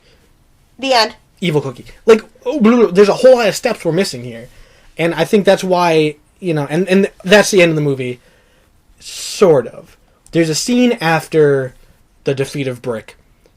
There's a bake sale happening in front of the bakery, and it's for the benefit of some hospital. Yeah. Like a hospital benefit bake sale. And... They're having a bake sale, and two little kids come up, and they're like, "Do you have any gingerbread mans?" And Sarah says, "No, if you're lucky, I don't." If you're lucky, I don't. Like, they would know what happened. And one of the nurses who's assisting the bake sale is like, we just had this older woman drop off these little guys. Aren't they cute? And she holds up this plate of little gingerbread mans. And, of course, some music swells, and the little eyeballs in the gingerbread mans open up. First of all, the eyeballs look like googly eyes. Yeah. So, but there are 5, probably, 3.5, 3.25 inch, 4 inch tall, standard gingerbread height. Yeah. There's 5 of them. And then it cuts to black, and the credits go. And maybe in 2005 this was okay, before they had the script for the second movie done. This has nothing to do with anything in the series. Nope. The 5 little gingerbread mans opening their eyes, nothing. It's opening for a sequel that doesn't happen, because there's 2 more movies, but they do not connect to the first one almost at all. All it does is imply that, hey, it's not over, but the way they do it, they did it very specifically where there are still 5 Gingerdead Man. And it's not like there's 5 more of these movies. No. And it's not like that's ever referenced again. Nope. It's just not. Nope. Which is unfortunate, because they could have, I don't know if they planned a sequel after the first one. It was straight to DVD. Yeah. We can't find any information on it. Like, finding sales figures and charts is difficult. Yeah. I couldn't find anything. Right. I mean, I can do more digging and post it in, the description and post it on our, social medias, but I couldn't find anything. And so, this kind of, at the end, leaves kind of a bad taste in my mouth. Yeah. And this is why it's not my favorite out of the trilogy. This movie, for me, personally... They played it way too straight for how goofy it was. But see... And didn't explain enough. But, how do you feel? I'm on the opposite end of the spectrum, where I like it for being as earnestly cheesy as it is. They embrace the fact that, yeah, it's a killer cookie, but let's see if we can make him kind of spooky. But he doesn't take himself too seriously, because he's possessed by this, killer who's kind of, rough and tough and curses and shit like that. So it's I like it. I do. I really do. I do have to give this movie a lot of props for being a 2005 film and not using almost any CGI. Yeah. There's not a lot of... Most of... it's creature effects. Yeah, it's a lot of practical effects. And here's a little lesson for everyone if you don't know this. Practical effects are, physical. There's makeup. Foam latex. Foam latex and mechanisms that, shoot blood and, fake blood, and that's what practical effects is, as opposed to computer graphics effects, which, is put in post-production, or during production, not actually on the set. Maybe they use a little CG to enhance the practical effects. I couldn't tell. They were done well enough to where they were good practical effects. Everything looked good. even though it was a goofy cookie, there's parts where I'm like, oh, that's kind of gross looking. Right. Oh, that's kind of creepy. And it portrayed their vision well. I think based on, once again, you guys have to if you're going to get this movie, gotta buy this box set. You have to buy the fan limited, Like, and we're in no way we're in not affiliation with Full Moon or anything. I really, really like them. I like Full Moon Productions. Yep. I like their site has some really cool stuff. Actually, right now they have two things that are really neat on there. You can get signed scripts on there. One of the things you can get, I think it's a script for the third movie, the third Gingerdead Man movie. You can buy a signed script. I want it. I might have to go get that. And then they also have like records you can get of like some of the soundtracks. Like vinyl records? Yeah, unfortunately, they don't have one for Gingerdead Man because a lot of the music, something we didn't mention, in a lot of the first movie, a lot of the music, it sounds kind of stock. They do credit somebody with the music, but it's not exactly anything memorable. In all the video editing I've done and all like the work I've done on computers, I've listened to a lot of stock music. I've played around with a lot of GarageBand and a lot, like iMovie and like Sony Vegas and like freesoundeffects.com, and you can hear a lot of this music and it's just so it's so boring, and it's like you said, very stock sounding. Yeah. Like once again, this movie we couldn't find the figures on the budget of this movie. Unfortunately, a lot of straight-to-DVD movies aren't documented as well. Yeah. Which sucks. There's not a whole lot of paper trail. Yeah. I mean, I suppose we could call Full Moon and ask them, but they probably won't give us that information. But yeah, and, the music it's not bad. No. It's just, there's not very much of it, and what is there is boring. At best. So, do you have anything else to say about the first one? No, I think that's gonna just about cover it. That's the first one. And ladies and gentlemen, we have 2 more to do. Now, these sequels, we're not going to go as in-depth into these ones. We might get going on tangents, but just so you know, we're not going to be as closely ripping apart these next 2, as much. So, Caitlin, what is the name of the second one? The movie is called Gingerdead Man 2, The Passion of the Crust. The Passion of the Crust. And why don't you grab the trusty box set and tell us what this movie is about? Oh, I got it. Ahem. Kelvin Cheatham has inherited his father's movie studio. After a string of box office bombs, Kelvin struggles to keep the place from closing down for good. Desperate for another hit, he puts out several outrageous genre films into production, including Space Spankers 2015, Hamburger Time Detective, which is the one I actually want to see, and a sequel to one of his father's most infamous film franchises, Tiny Terrors 9, Purgatory of the Petite. Little does he know, weird ellipses, that Cheatham Studios is about to get more action than he ever imagined, as the Gingerdead Man, in caps, is about to crash the studio lot and leave behind a trail of murder and hilarious mayhem. So, immediately, before we start talking about it, let's talk about some of the details. Gingerdead Man 2, Passion of the Crust, released on the 4th of July, on 2008. America. Okay. Thank God, thank the Lord. This is also directly to DVD. It was unrated. It's an hour and 22 minutes, the longest Gingerdead film. The first one was shorter. The third one, I believe, is in the middle. It's a slasher horror parody. Humor, comedy, kind of. It's very clearly not in the same vein as the first one.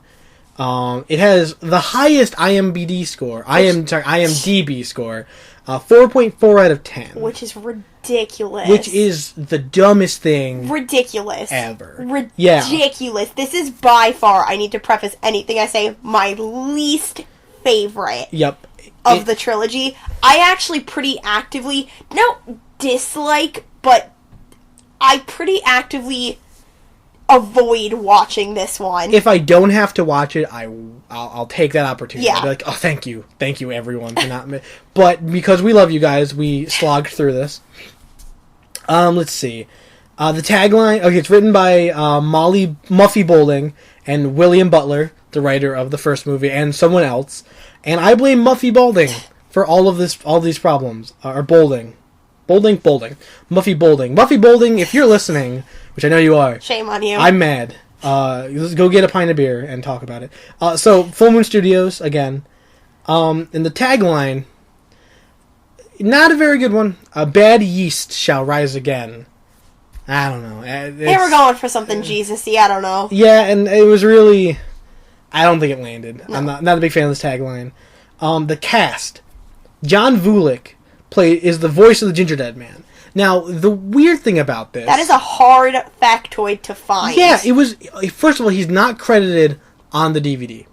The DVD credits the main actor and actress, but on the physical DVD, nowhere do they say who voiced the Gingerdead Man. And when we looked it up, he plays a physical character in the movie. He's an unnamed part. He is makeup effects guy number 4. He's credited as that, and then in parentheses it says, and also the voice of the Gingerdead Man. Yeah, somehow the unnamed makeup effects artist character got billed higher than the voice of the main villain. What? That's crazy. The movie overall is a mess.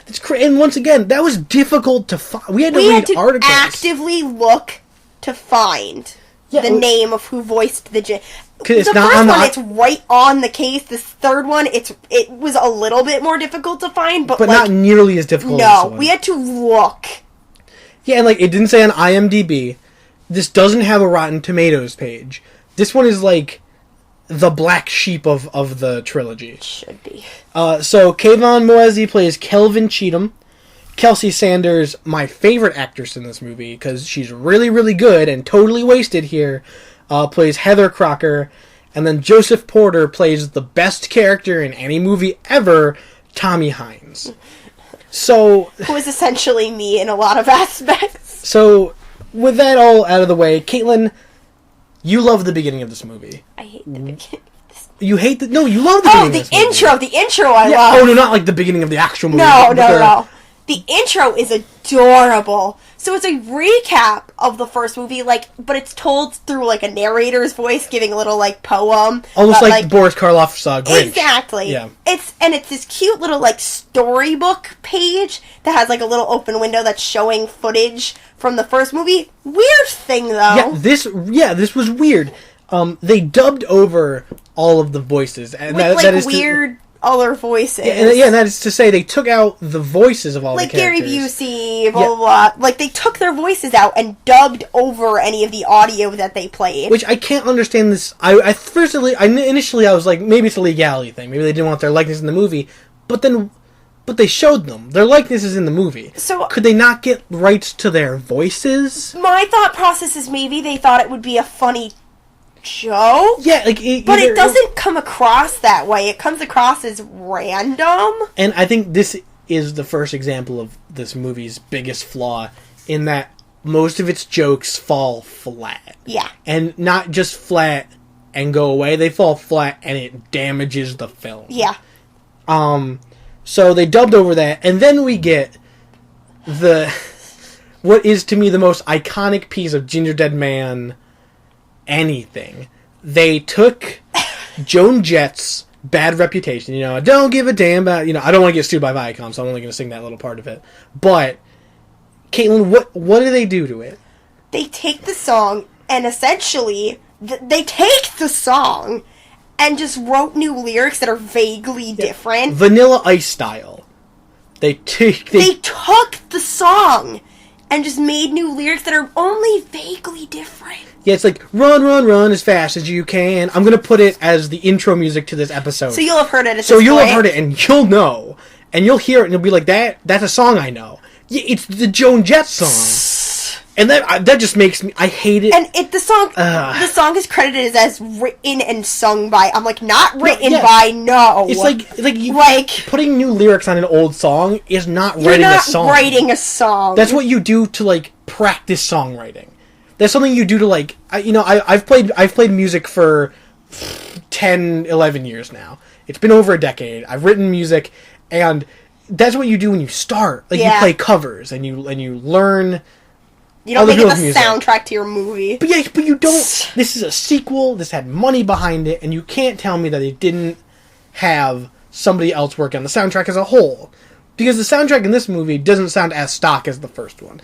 It's still not great, but it's better. It's an improvement. Something improved, and that's probably the only improvement. So they once again open with a really long, boring credit sequence. Brendan hates credits. I hate credits in the beginning of movies because they do this cool little storybook style recap, and it's really interesting. And then And cute. And like, okay, they brought us back up to speed, and they kind of led right into the next movie, and then it just drops. It just, all the excitement and anything that they started to establish is set back to zero. Yeah. Because you have to sit through like 4 minutes of a stolen song and a boring credits. And it's just... Yeah. But anyway, it opens up in the movie studio, the Cheatham Studios, and Kayvon Moise playing Kevin Cheatham. Kevin Cheatham. He plays this... He's on... I think you said he was on Valium. Has anybody ever known anybody who does a lot of Valium? That is who Kelvin is. Yeah, he was very, bubbly and very, very yes man. Everything was good and everything was gonna be good. Yup. But you see around him, the theater, his movie studio is kind of... falling apart. Yeah, they're shooting this movie, Tiny Terrors 9. The robots keep malfunctioning, the actors are unhappy that they're not getting paid. Yeah, and it's established that Kelvin's... I keep on calling him Kevin. Kelvin's father owned the studio. And he was well liked and respected, so people are staying on board to help out because they liked his father, but now that his dad is dead, people are getting a little bit disgruntled. Which is almost sad. Yeah. It's like, okay, so we've established a better plot than the first movie. But then, at this point, you realize, okay, well, where's the Gingerdead Man? What does this have anything to do with anything? So there's this... everyone starts arguing about their pay, and there's this huge... There's this weird fight scene. This horribly choreographed fight scene. They didn't choreograph this fight There's scene. a guy right in the middle of the screen swinging at nothing. Yeah, swinging his, cape thing at nothing. Yeah. And it's very obvious that this was not, they didn't choreograph They're this. end fight. Yeah, and go. It's oh, okay, we're fighting now. And, it felt very hobbled together. Oh, what we should do here? It would be really funny if everyone started fighting. Okay, everyone start fighting. Yeah.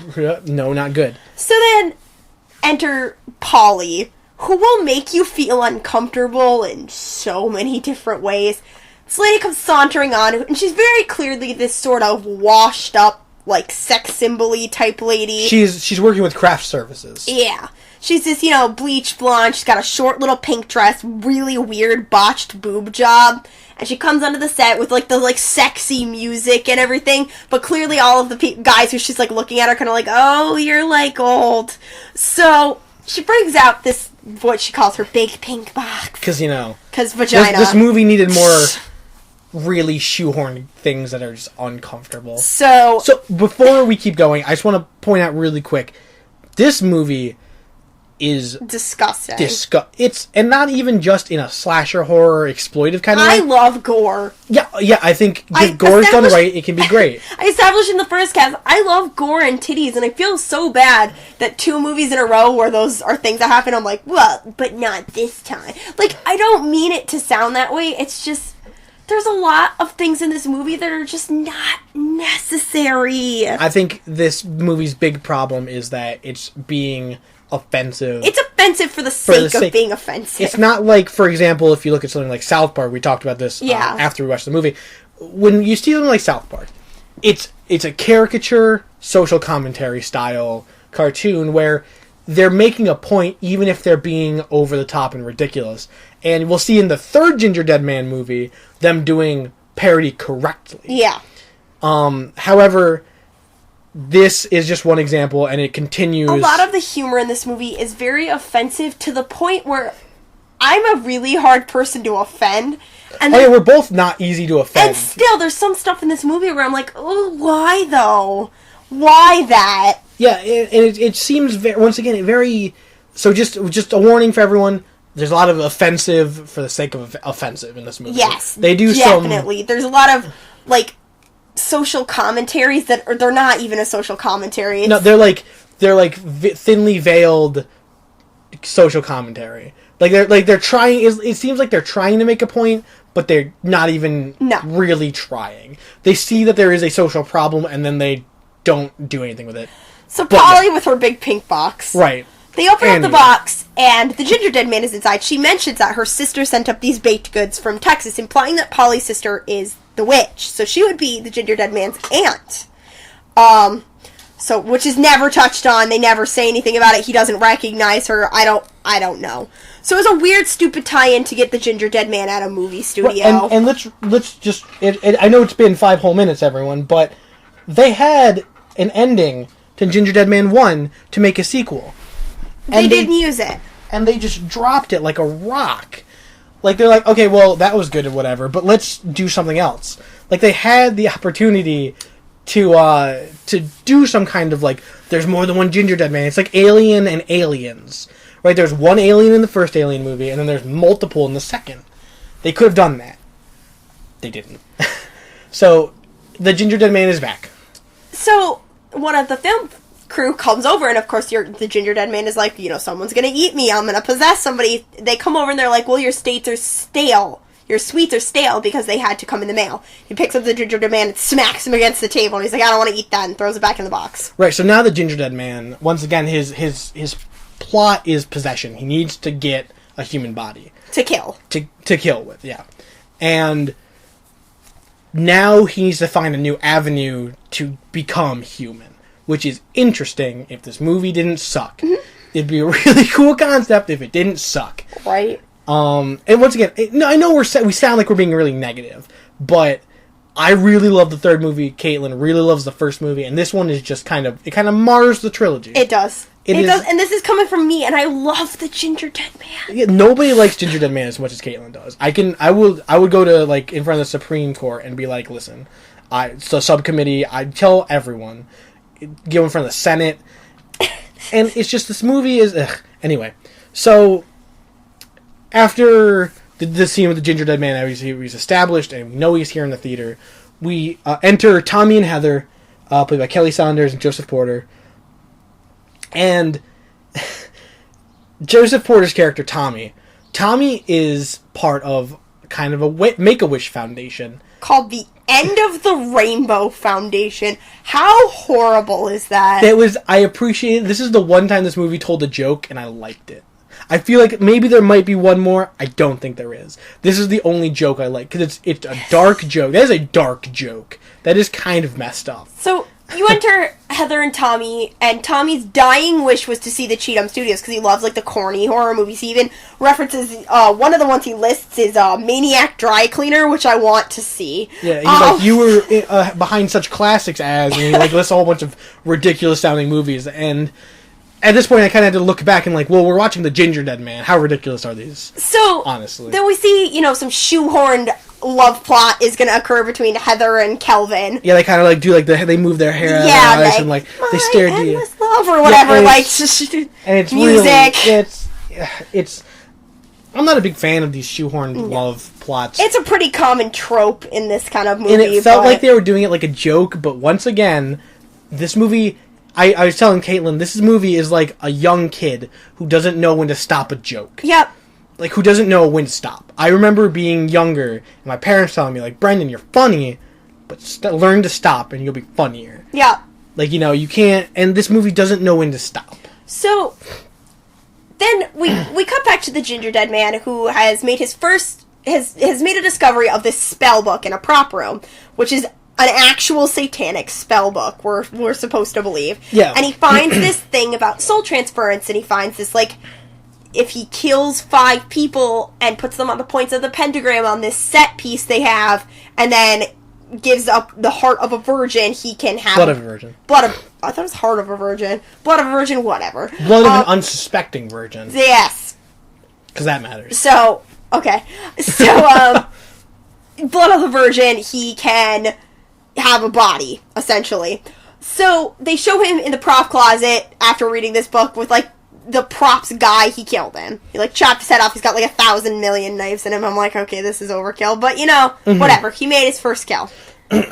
So then, almost directly after that is when he makes his second kill of the makeup guy. This is where we started to get a little bit, So, right before this, the Gingerdead Man had made some kind of homophobic jokes. Okay, so the makeup director, the director of makeup they have, is very obviously supposed to be a caricature of a flamboyant homosexual man. Yeah. He is, he calls himself, like, a queen, and, like, so it's this kind of... Already we're a little uncomfortable, because they're playing it like it's a joke. Like, that these people are just like, oh, no, they're just meant to be laughed at. Like they're supposed to be, like... Yeah. Like people do sometimes with, like, short people, dwarves. They'll be like, oh, dwarves are funny, period. And it's like, well, that's kind of messed up. And Gingerdead Man, I remember the line is like, I'm gonna go slice me up some fruitcake. And at first, and I'm like, okay, I'm willing to take a joke. Like, that's kind of funny. Okay, that's a funny little play on words. People call the homosexual people fruits. Okay. And he's a baked good, so I get it. Funny. But then it comes to the man's death. The death of the makeup director. And what the ginger... I really don't even want to say it, because it's... The Gingerdead Man fucks the guy in the ass with a turned-on curling iron to kill him. He, like... and there's water on the grate. Like, the Gingerdead Man, like, knocks over a thing of water. And so the guy's on all fours cleaning it. And so the Gingerdead Man comes up, behind him with the curling iron and just rams it right up his butt. And it's so all bloody and disgusting and everything. I think it's, like, electrocuted. But yeah. The big problem I had was... First of all, that stereotype is really... Yeah. When did this movie come out again? 2008. Never was okay, especially not okay in, like, post-2000. Yeah. Like, where advocacy and people start becoming less ignorant. Probably don't make jokes like that. Yeah, pretty messed up. But the worst part about it was the guy was, like, enjoying it. Yeah, like, they very much make the guy seem like he's a sexual deviant who is enjoying being killed by a curling iron up the wing-wang. And it's like, it's this idea that Hollywood does, or used to do, where it's like, if you're gay, you are a deviant. You want to get, like, doesn't matter what's in your butt, you love it. Yeah. And it's like, at this point, watching it now in 2015, when it came out in 2008, it not only seemed dated, but once again, offensive to be offensive. So then, almost right after this, the kills happen pretty quickly in this movie. So then, almost right after this, Polly is trying to seduce this younger actor who she's interested in, and when he kind of like, I'm not really interested, she tells him, I'll introduce you to all of the casting directors, because she used to be an actress. Right. So, of course, immediately it's established that she was like an 80s scream queen, and she was a big deal in Cheatham Studios, and then she got a botched boob job, which ruined her career. Yeah. So... We can all relate to that, right? So, That's what's happening to me right now. So, of course, they start fucking. Just... in the bathroom. Fucking in the bathroom. Also, Polly follows him into the men's bathroom. Yeah. Like, super creepy. Like, once again, creepy. Not, like, funny. She's like, Polly, like, cougar's on the prowl. And she, like... and, like, the way she moves, like, she's, like, a thief. And, like, I'm like... it's just... uncomfortable. So, they just start... going to Pound Town in the men's bathroom. And they show a lot of it. They don't... Okay, there's no graphic... There's no, like... They don't show genitals. It's not that graphic, but there's some pretty wide-angle shots of just, like... Obviously them having sex. Whatever. Sex is whatever. But the thing in this scene that got me is the Gingerdead Man comes up into the bathroom vet and starts jacking off watching them. Which is like, okay. Jacking off. Why does the Gingerdead Man have a penis? He doesn't. He doesn't. Like, does he grow one when he's turned on? Like he's watching them through a vent and he's like jerking off and then he's like smoking a cigarette like in the afterglow and it's like, why? Why did we need to watch the Gingerdead Man jerk off while he's watching these two awful people have sex? Like, why did we need this? So then... he finishes before they're even done. Or he's like... he's disappointing. Don't fuck the Gingerdead Man. Run as fast as you can. Don't ever fuck the Gingerdead Man. So he obviously kills both of them while they are still in mid-coit. And Just stabs both of them. There's a ridiculous amount of blood for no reason. And he stabs through Polly to the other guy. She's like sitting on a counter and the guy's in front of her. And it's like kind of like missionary. And so he stabs through Polly and kills him too. Kills the actor also. And so that brings his body count up to 3. 3. While this is happening, Tommy and Heather are being shown around the studio by Kelvin. Who we keep wanting to call Kevin. Who I keep on, because I was calling him Kevin while we were watching it, and the actors in the movie sound like they're calling him Kevin. But they're saying Kelvin. Kelvin. Like Keenan and Kelvin. Yeah. Which is a show I would watch. Keenan and Kelvin. I would watch that. Who loves bad horror movies? Kelvin does! So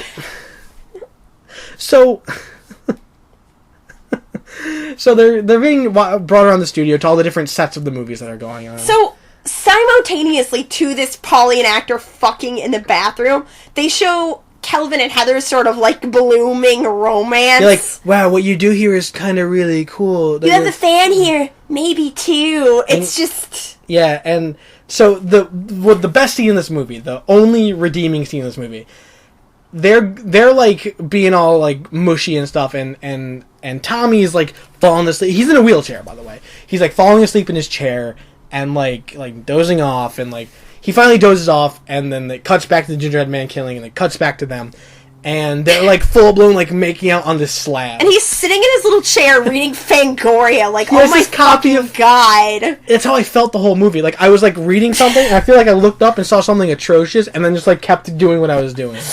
When you watch this movie, because you're gonna watch this movie, I swear.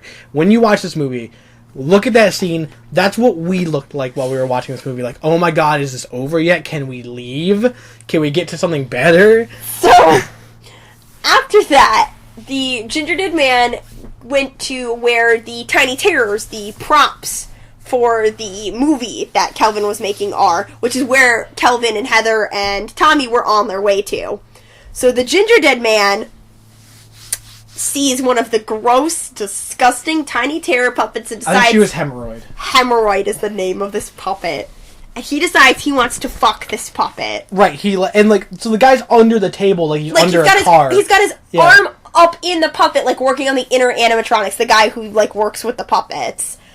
And the Gingerdead Man just, like, is talking to this puppet, because the guy's hand is, like, moving and everything, and the guy thinks that somebody's just, like, playing a joke, and he's like, who's out there, you know, what are you doing? Yeah, who's being goofy? And the Gingerdead Man just, like, hops on this puppet and starts, like, humping it. Yeah, like, once again, like, the Gingerdead Man is apparently now the sexual monster. Yeah, which was never not established at all in the first movie, but I guess he is now. Yeah, like, Millard was very clearly gunning to kill Sarah. He was a killer, not like a rapist. Yeah, like, well, also, he wasn't sexual. He wasn't, I mean, he very obviously, in the first movie when he did, like, the cherry nipples, he was obviously comedic. Like, it was like, oh, this is kind of funny. But it wasn't, like, he didn't, like, molest that employee. Yeah. He didn't try and, like, tie Sarah down. Like, he didn't do any of these things. You know, he didn't, and so... There's this weird development where the Gingerdead Man is no longer he doesn't have anything to do with Millard anymore. So, the Gingerdead Man ends up getting mad that the puppet isn't fucking him back, chops the guy's hand off, you know, and that the Gingerdead Man assumes that would be his... Fourth kill. So, then,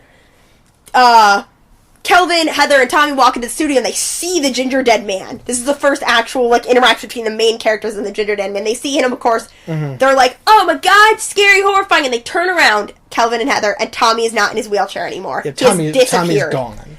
Which up until this point, we assumed he was immobilized. Obvious, because he's in a wheelchair, so you assume he can't walk. Mm-hmm. He can, apparently, because he's just gone. So, Kelvin and Heather run from the scary Gingerdead Man, which is a valid thing to do. Mm-hmm. And they run through a couple different, like, film studios and stuff like that. And then they get to the space set, where they're doing Space Spankers 2015, I think it was called. And then the robot. I'm really mad that I can remember that. I think that was Space Spankers. Yeah. So the robot. There's a robot in this movie, in this fake movie. That they show a couple times. This, like, little, like, robot rig they're working on. So... Then they run into a guy who's been attacked by the Gingerdead Man, mm-hmm. because the Gingerdead Man has to get his 5th kill. Yep. So he had to, like, stab this guy in the face and everything, and the guy's interacting with Kelvin and Heather, and he's like, you know, don't go, he's out there somewhere, you know. And one of the favorite things I hear after they're like standing there, like, kind of like, you know, with the music, like, da-da-da-da, like, you know, they're afraid. Yeah. And Heather goes, what's that smell? It smells like cinnamon extract! Vanilla extract. It's cinnamon extract. Was it cinnamon extract? Why? But I just... It was... Okay, so, once again, Kelly Sanders, the girl who plays Heather, is a great actress. She's pretty great. She's pretty fun. She's too good to be in this movie, honestly. Kelly Sanders, if you're listening... No, okay. But, like, yeah, like, she's too good. So then... And then she delivers this line beautifully. The Gingerdead Man climbs into the robot. And he's controlling the robot. And controls it like a giant mech. Yeah, he's like, it's like a mecha, and he's like shooting. They had like laser cannons on its arms. Real laser cannons on it for reasons, and he obliterates the guy who had stabbed in the face, so 5th kill. But what he says is he can't guarantee the guy whose hand he chopped off died, so he has to kill at least one more person, Kelvin or Heather. So they get into this sort of like tussle, and they manage to knock over the robot. And the Gingerdead Man is out of commission for the next. Yeah, they knock him unconscious, essentially, which I don't know how that's even possible, but they do. They know who knocks him down. Earlier in the movie, they were talking about internet critics, which I thought was funny. We were like, it came up and we kind of like looked at each other like, and we laughed and we kept doing what we were doing. But there was a specific... Much earlier in the movie. Much earlier in the movie, there's a specific critic they reference by name, but they reference his screen name. It was Demon Warrior 13. That was like his tag. And so... Who just hated the fact that Tiny Terrors 9 was going to happen. Right, he leaked the script online and like ripped it to shreds and was like, it's horrible, we're going to boycott it, we're going to write a thing so they can't release it, like... Yeah, several, like, he got it, like, taken out of several video stores and studios, and so this Demon Warrior 13 and, like, the internet critic is kind of like an overlying meta commentary in this movie, which, once again, falls a little flat, still interesting. So you see, the guy has Demon Warrior 13 has a black shirt on it that says Demon Warrior 13 on the back of it. And he turns around, and it's Tommy. And he knocked the robot out of commission. Tommy was Demon Warrior 13. And this is the point where I'm like, this movie could have been really cool if it was about Demon Warrior 13 and not the Gingerdead Man. Like, this... So it's revealed that Tommy was faking being terminal illness just to get into Cheatham Studios because he, for years, has been reviewing their movies and sending them scripts. Sent them scripts of movies he thought would be better. And they returned all the scripts unopened. So Tommy essentially lost his fucking marbles and faked a terminal illness so that he could be brought to Cheatham Studios. To destroy it. He opens his backpack and there's a bomb. A huge bomb. Like, I'm talking like goofy, huge bomb. Not like a big old circular bomb, but like a really, like, a lot of wires. Backpack rig. Full rigged backpack of explosives. So then, Heather, who had been knocked on the ground, kind of sneaks around while Kelvin is distracting Tommy, being like, oh, I'm so sorry you had to go to these extreme lengths. Mighty Demon Warrior 13. I'm so sorry you had to go to these extreme lengths to have your ideas heard. And he's like, Kelvin tells Tommy, he's like, I'm going to give you a 3-movie deal starting today. And Tommy, like, opens up. He's like, well, I'm like, are you serious? He gets, like, really, like, caught up. And he's like, oh, my God, like, that's, wow, really? It's my dream come true. He's like, I live with my mom. I'm 28, right? And he's...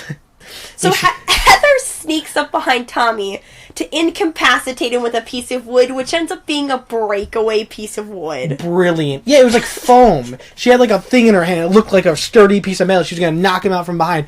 And she hits it over his head and it just breaks. Breaks in half because it's foam. And he just like, gets mad and, he takes them both hostage. Because he has a gun, too. So he takes them both hostage and ties them up to the altar from the Tiny Terrors 9 set. Yeah. And he's like, before I kill you guys, I think it'd be funny if I read something out of the prop book. He makes like a thing, like, you've been using the same prop demon spell book since the 1950s, yeah. you know? And he, like, turns the camera on, and he's like, before I destroy your studio, I'm going to videotape this and leak it on the internet, and blah, blah, blah, blah. So, Tommy starts doing the ritual, and then you see the Gingerdead Man. He got out from under the robot, and he's like, well, isn't this lucky? And once again, at this point, I felt like, why is the Gingerdead Man here? This movie could have been awesome. Yeah. If it wasn't for the Gingerdead Man. Which is horrible, because I love him. Yeah, like Tommy could have been secretly killing people. And nobody would have thought it was Tommy. Yeah. This kid in a wheelchair, end of the Rainbow Foundation, still brilliant. And like, nobody would have suspected Tommy. He'd be like, oh, accident. He could have made it look like accidents. He knew a lot about movies and sets and stuff. They had a really cool movie set up and crammed the Gingerdead Man in there. So the Gingerdead Man, after Tommy gets just about done doing the incantation, which is supposed to raise the Tiny Terrors, we should mention. Which is in the movie, this incantation, in the fake movie Tiny Terrors 9, this incantation from this book raises the Tiny Terrors to go commit debaucherous acts, I guess. Yeah, whatever. Which the Tiny Terrors are like these gross little weird robot things. And they're all like... The haunted dildo... Shit for brains, which is a little baby doll with shit on its head. They're gross. It's, like, not creative. No. The only one I liked was the percolator. It was, like, an old, like, Robbie the Robot style, like, percolator. Like, coffee percolator. So, the Gingerdead Man comes in and, right when Tommy's about to read the line, an unsuspecting virgin, and he kills Tommy. This joke was funny, and they didn't play it up enough. The Gingerdead Man comes in, and he's like, an unsuspecting virgin, and he stabs Tommy through, like, the back, Tommy's dead. Yeah. He kills Tommy. And so... Tommy... Oh, sorry, I forgot about the best part. The real talk. Oh, yeah. So one of my favorite scenes in this whole movie, which there's not a lot of, but this is a good scene, showing again that Heather is the girl who plays Heather is a brilliant actress. So, they're tied up to the altar and Tommy's talking about killing them. Heather goes sort of full-blown real talk and is like, Tommy, I'm the one who brought you to all those comic book conventions. Mm-hmm. I'm the one who got you front row seats to the circus. You're not mad at me. You're mad at him. He's the one ruining all the movies. He's like, let me go. Let me go. Kill him if you need to kill somebody. Yeah, and then Kelvin looks over and he's like, wow, I thought we were bonding. Like, and it was like, once again, that's pretty funny. Too bad it was in the Gingerdead Man too. Yeah. Like, but in, like, yeah, nonetheless, Tommy gets killed and bleeds onto the pentagram on the set. Uh-huh. Right? Raising the Tiny Terrors. Because it turns out the guy who lost his hand did die. Yeah. That's the only way that would have worked, because you need the 5 deaths and then the virgin. Yeah. And that's how it, so she had to have died. Because at this point we're arguing logistics, because who cares? Right. Once again, and whatever. So, yeah, so Tommy gets killed, and the Tiny Terrors get brought back to life. Then they proceed to... Okay, so we said the whole time that this movie was offensive for the sake of offensiveness. And I think this is the best example of it. One of the best examples of it in this movie. The Tiny Terror, in the set of Tiny Terrors 9, there's a crucifix. There's a cross in the background. It's a crucifix hanging upside down because it's a demonic ritual. Because it's supposed to be like a demonic ritual, yeah. So they take down the crucifix, and they crucify the Gingerdead Man. Tiny Terrors do. The Tiny Terrors, they come to life. They nailed the Gingerdead Man to a cross and put a little crown of thorns on him and hanging him up on the wall. Why? Yeah, well, it's like they came up with the title and like, well, let's make a movie around this title. And they were just like waiting for a reason to do this. It felt like there's no reason they needed to do that. The Tiny Terrors could have just like torn him apart. Yep. They could have done anything, but they're like, no, let's crucify him because, reasons. That's offensive. And then they set him on fire. Well, no, he burned. The crucifix burned him. Oh, is that what's implied? They're like, it's burning him. Oh. Because they didn't explain it well. Yeah, exactly. Like, I've seen this movie I could be before, wrong, guys. Too. I'm not entirely sure if that's right. I don't know. It could be. But, so then, one of the actors who survived comes in, shoots the Tiny Terrors with a gun, and they're all dead now. And so Heather and Kelvin escape, and they're making out again because Kelvin obviously forgives Heather for trying to oust him so she can live. Like she very much just sold him out. Yeah. Like no, kill him instead of me. Like, what? But they were still like a thing, I guess. So then, after all of this, they say, Cheatham Studios is gonna make it, blah, blah, blah. They put the Gingerdead Man crucifix in a garbage can behind the studio. And then Cheatham Studios, like, their big comeback, and Tiny Terror's Mind was great. And, so they put him in the garbage can, on the crucifix still, unprotected. And a homeless man comes along and rips a piece of him off, because the homeless man's, like, looking through the garbage for food, and rips a piece of the Gingerdead Man off and eats it. And they imply that he, like, gets possessed by the Gingerdead Man, and then the movie credits. Right. And run as fast as you can. So, this movie, do you want to do closing thoughts? And then, you want me to go, or do you want me to go first? Okay, so, I hate this movie. I hate it. It took everything good the Gingerdead Man 1 did. Which, once again, I'm not a huge fan of. I like it. I'm not big on it. But I'm way bigger on the first one than on the second one. The second one is offensive to be offensive. It's rude and crude, and it's not good. It's not funny offensive. It's not funny. Like, once again, there are ways you can be offensive. And be funny. Like in the second movie. The third movie. The third movie does everything right. Yeah. So, I don't hate the second movie. I just think a lot of the humor in it is just not my kind of humor. I guarantee you, especially because of the IMDb rating, I'm led to believe this is some people's favorite Gingerdead movie. Some people think this movie is really funny, and good for you. And I'm sorry. It's not my kind of humor. I don't have, like, and it's so, I hate to say it too, because, like, usually I find offensive humor funny, just not to this extreme. I think not offensive for the sake of being I like smart offensive humor. Yeah. Like, it has to have substance. It can't just be like, hey, look, there's a gay guy and we're putting stuff in his butt. Yeah. Wow, really? Like, 2008? Really? So, now we have Brendan's favorite, probably my second favorite. This is, in my opinion, the greatest parody movie I've ever seen. And it's brilliant. Caitlin, what is the name of the third movie and what is it about? Gingerdead Man 3, Saturday Night Cleaver. Okay, really quick, that is like the greatest name. Like, Saturday Night Cleaver. Immediately they're starting off, like, they did a parody title like Passion of the Crust. But you can tell that's not going to be like a offensive parody off the bat. Right. Because Passion of the Christ, Passion of the Christ, that's kind of a big deal in the religious community. After cleverly escaping the Maximum Security Research Institute of Homicidal Baked Goods, the Gingerdead Man stumbles upon a time machine and finds himself sent back in time as he slaughters the contestants of a 1970s roller boogie contest. The only hope for survival is when a young girl blessed with the gift of telekinesis makes the scene. So, immediately... Okay, so immediately, well, let's go over the facts about the movie. Gingerdead Man 3, Saturday Night Cleaver, an hour and 18 minutes.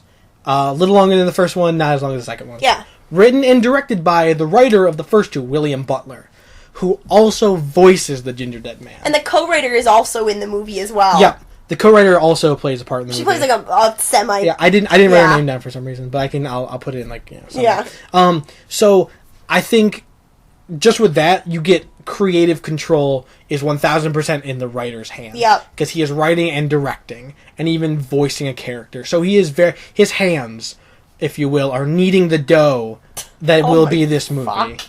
He is making it from the ground up. Made by Full Moon Studios. IMDb rating of 3.9 out of 10. Once again, higher than the first one, lower than the second one. The cast, William Butler, Gingerdead Man's voice. Jackie Beat is Aunt Trixie. Paris Wagner plays Cherry Wright, and Stephen Michael McClure plays Randy. There are a couple other characters. We'll touch on them, but this is our main cast. So right off the get-go with this movie, they open at the Institute for the Homicidal Baked Goods, and it's a Silence of the Lambs parody. a really funny one. They open up and the actress is very obviously supposed to look like the girl. Yeah, it's supposed to look... to the Lambs. And, you know, she comes in. It's supposed to look like Clarice, yeah. Yes. Yeah. So she walks by all these other homicidal baked goods, which we referenced in the first movie. Yeah. It's like, this is, I wrote down, I'm big into Batman, and this is like the Arkham Asylum of baked goods. It's great. So immediately, this movie has me. It's like, okay, this establishes that, this fixes, first of all, it fixes a lot of problems in the first movie, like, is there baked good magic? There is. We now have confirmation that magic exists in this universe, and it's aimed at baked goods. Yeah. Because there's not a whole lot of other magic going on, except for, like, the telekinesis later in this movie. But there is baked good magic, and usually it's evil.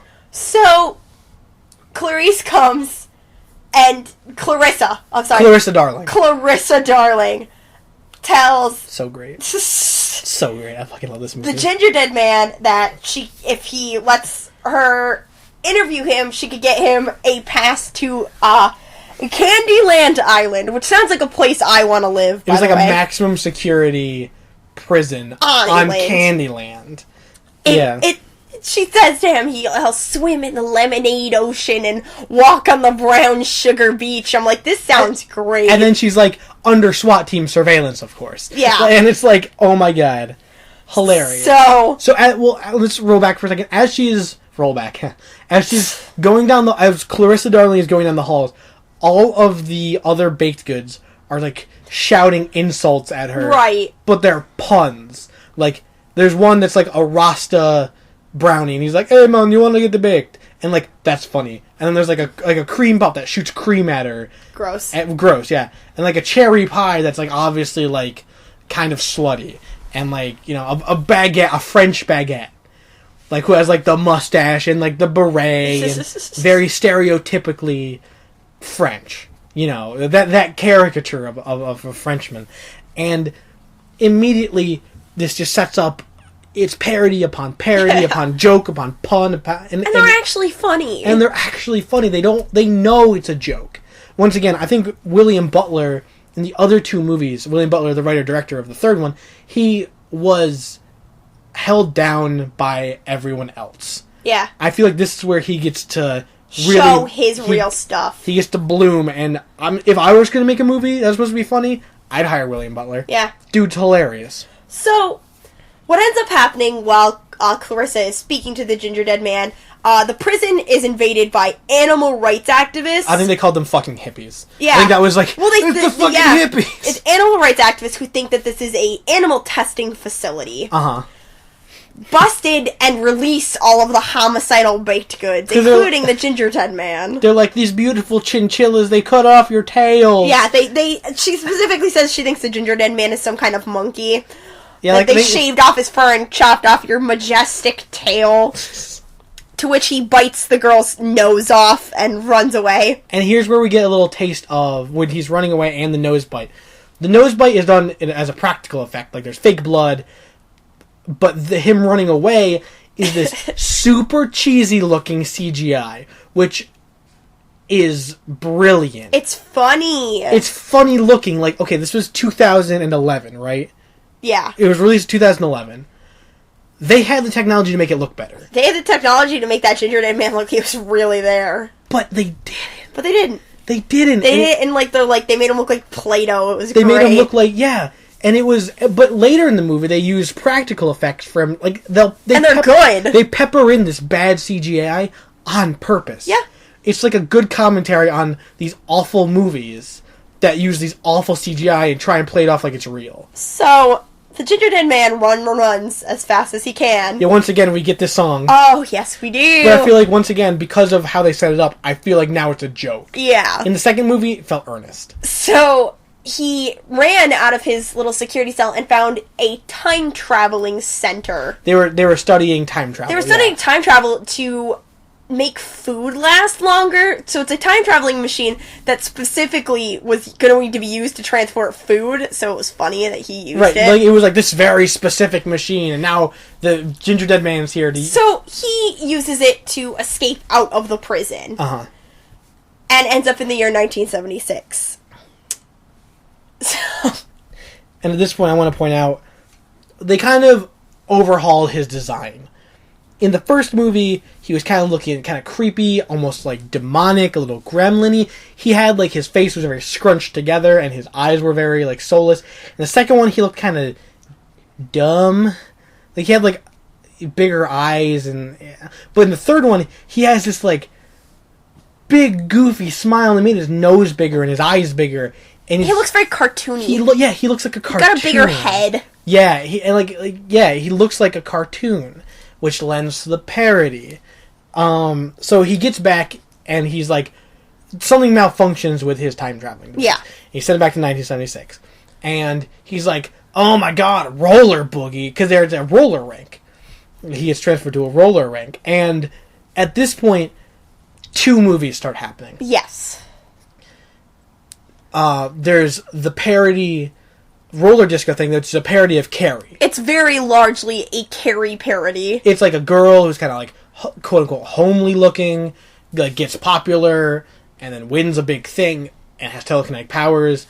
Obviously Carrie. And then you have the Gingerdead Man... riff tracking the movie. He's riff tracking it. He's like, things will happen, and he'll pop up, and he's like, oh my god, that's so dumb. And like... And, like, it's like they know. And he also kills people. Like, it's just... And then the second movie that's going on. So, first, in one hand, you have the Carrie parody. And then the other hand, you have the Gingerdead Man 1 parody. It's like he's they're parodying the first movie at the same time. So, there's, like, 2 movies that are woven together brilliantly. William Butler, I love you. Because you are pulling it off. You are really pulling it out. So, and every character that they introduce, Cherry and Randy, everyone is likable. For the most part, yeah. If they're not just fun and likable, they're fun. Yeah. Like, every character fits a very obvious stereotype. There's, like, the druggies, and there's, like, you know, the queen bee, and her, like, manslave, and then, like, the dumb girls, and then, like, the quote-unquote, like, obligatory, like, racial stereotypes. Yeah. In Coco and Yoko, who will come to later. So, Aunt Trixie, the owner of the roller boogie, has introduced everybody to her niece, Cherry. Mm-hmm. Cherry Wright. Which, adorable. So, she introduces her specifically to the, like, kind of like the main guy at the roller disco. He kind of like the jack of all trades. He works there. He kind of does everything. He cleans. His name is Randy. Yeah, Randy. Uh-huh. And Randy's supposed to show her around, but under no circumstances is Cherry supposed to skate. That is off limits. Aunt Trixie is fuckballs crazy. Mm-hmm. And what specifically did you like? So, she had a set of lines.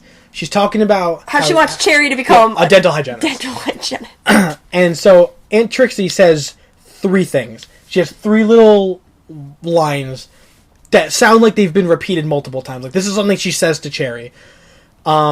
She says, first of all, molars, not rollers. Drills, not thrills. And my favorite one, cavities, not depravities. Now, if anyone knows how the English language works, it's depravity. You know, it's depraved, depravity. And it's just... it's delivered so brilliantly by the Aunt Trixie. And, like, everyone just takes it as, like, oh, man, okay. And, like, Cherry acts like she's heard it before. And they establish these really lovable characters. Like, Trixie is the overprotective aunt. And, you know, Cherry is the sheltered youth. And Randy is her ticket out of the shelter. And so, right after this lovely little dialogue, it's established that the roller disco is going under. They're having, like, a big night where they elect, like, the roller disco boogie queen. Every year they do, like, a roller boogie queen contest. Which, it's, like, the best skater, whoever's the cutest. Prom. Yeah, kind of. It's basically like prom king and queen. Yeah, so it's established that the roller boogie's going under, and this is the last night it's going to be open because Aunt Trixie owes back taxes. $85,000 to the IRS, yeah. Which is a lot in the 70s, especially. There are all of the people in the crowd, she kind of announced it to the crowd, and they're all like, well, we can, you know, get money and save it. Yeah, we'll have a bake sale. We'll do a car wash. Yeah, and it's very, like, you know, like, they're making fun of that whole... Because, like, that's a trope of that genre where it's like we can all do it if we work together. Building. And then Trixie's like, well, I hope you can make $85,000 by the end of the night. And they're all like, ooh. Yeah. That's a lot of money. So then, a group of 3 girls that said they would have a car wash. In the roller disco...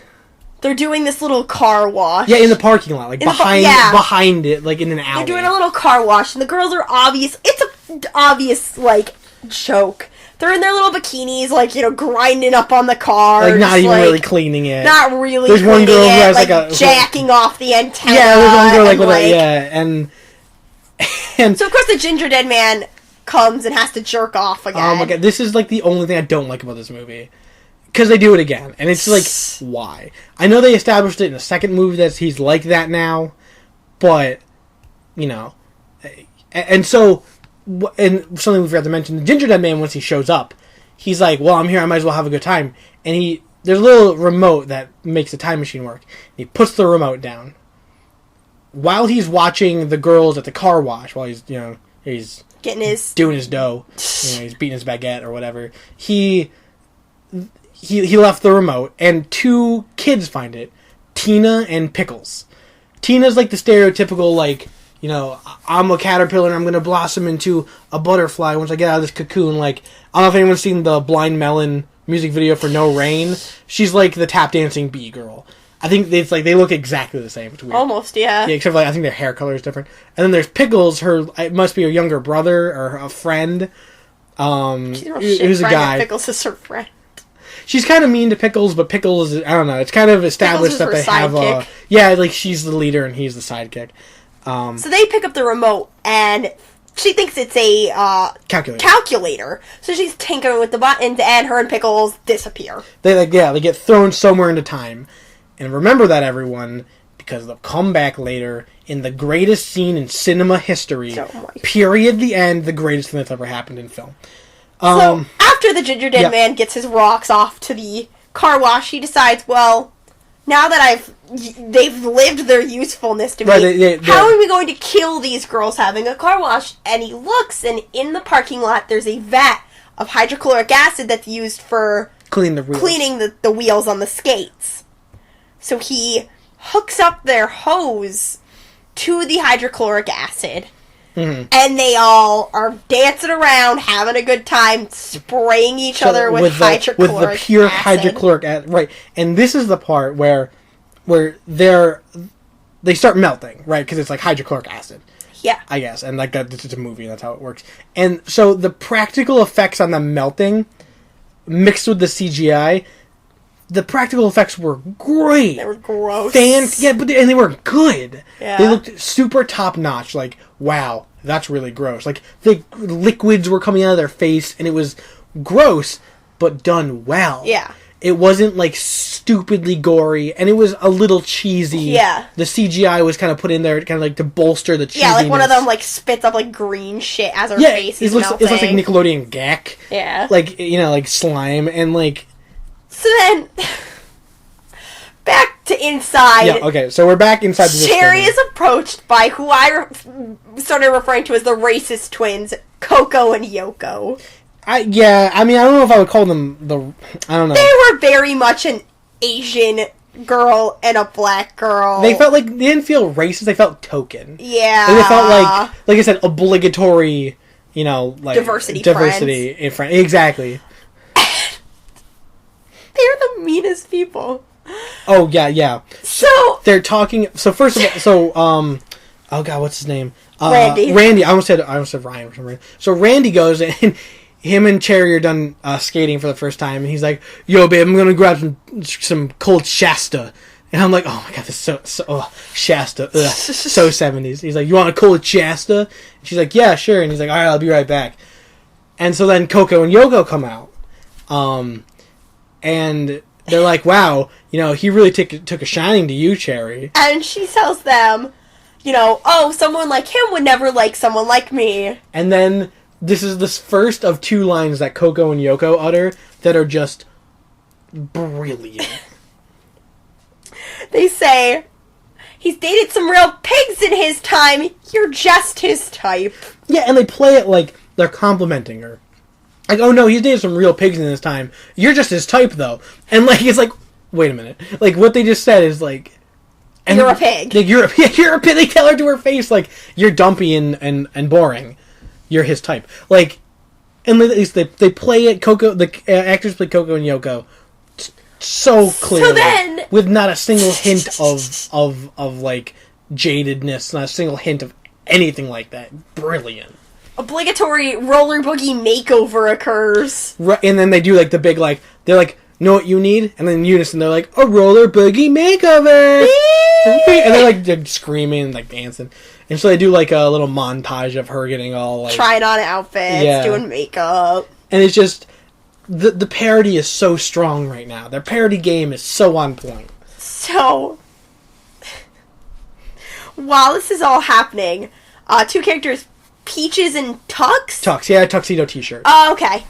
And Peaches, because are the druggies at the place, and they've just done, like, a shit ton of drugs. Yeah, he had a Ziploc baggie of drugs. He's like, I got shrooms, I got ecstasy, I got nose candy. And he just, like, keeps listing all these drugs, and she's like, oh my god, yeah. Because she's very, like, vapid, and, you know, he's kind of like a stoner, and she's a stoner.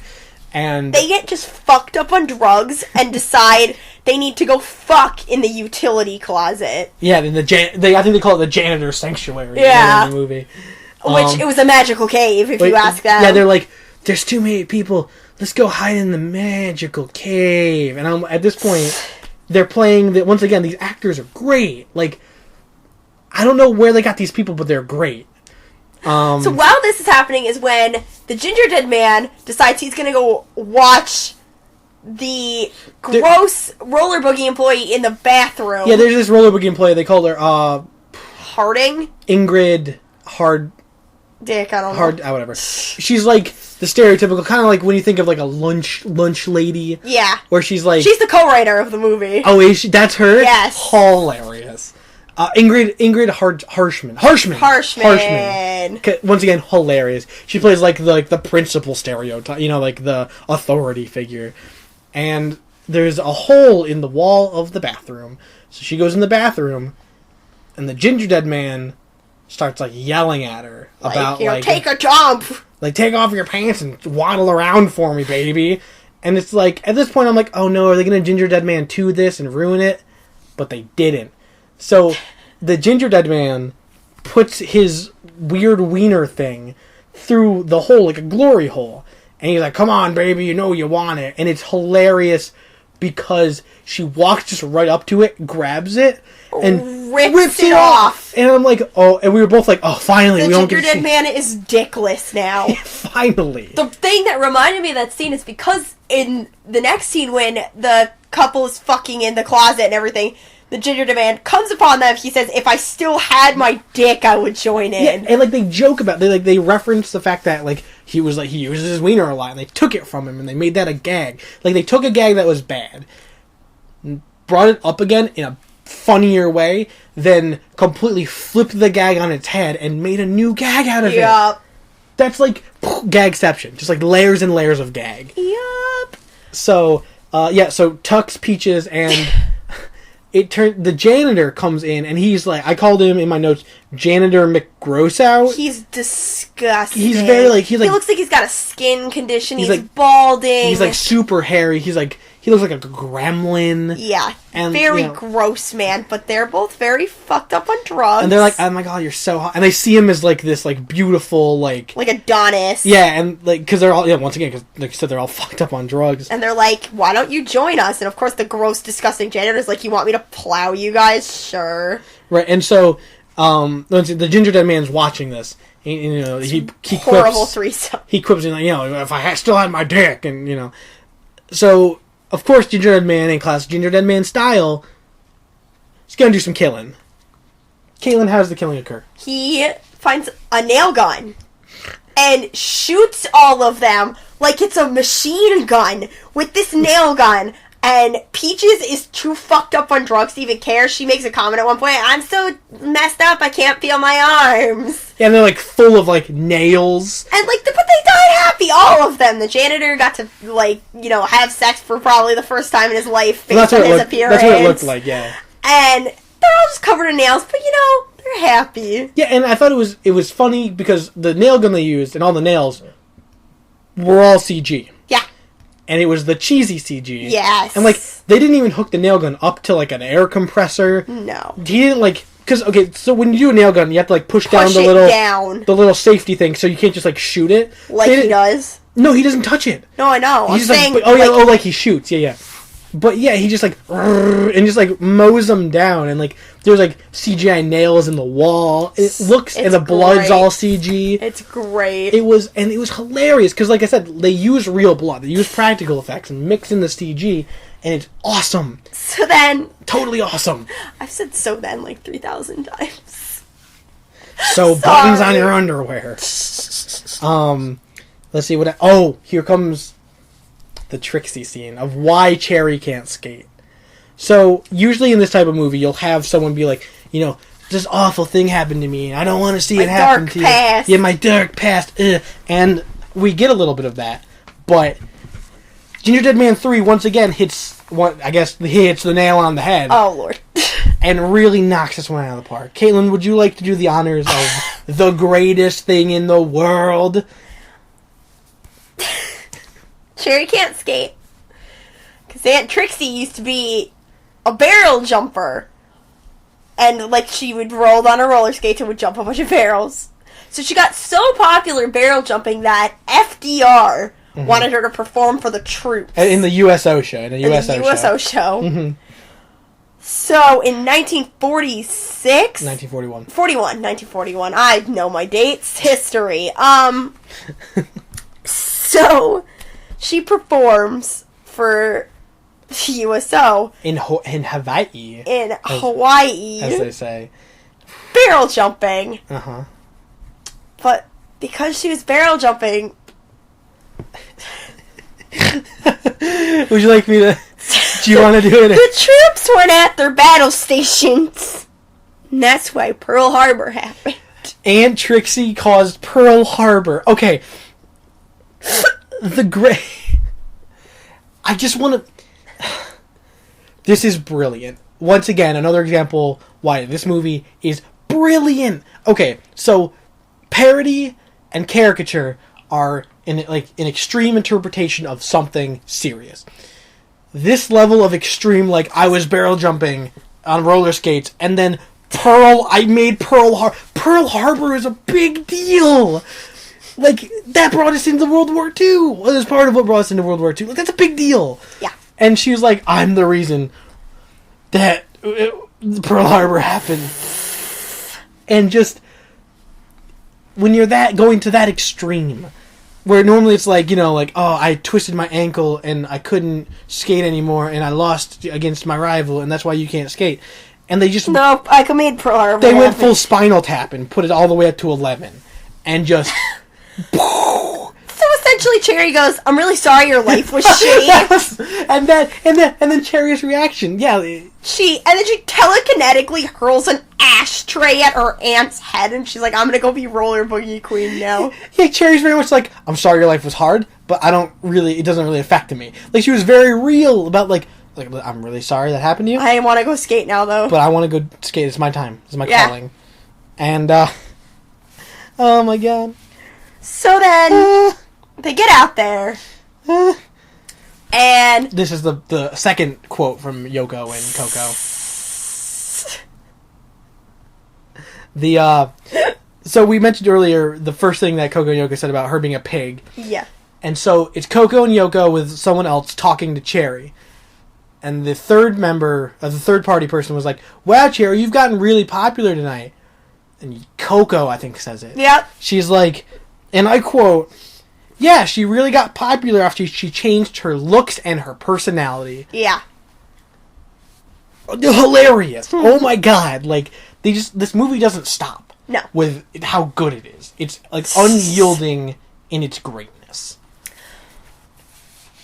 Cherry got elected as a candidate to be potentially the roller boogie queen. Right, so there's they have four candidates. Yep. The queen bee, of course, had to be one of the candidates, and then these two, like, you know, random girls who people probably voted for because they were friends with them, and Cherry, who's popular now because she changed her looks and personality.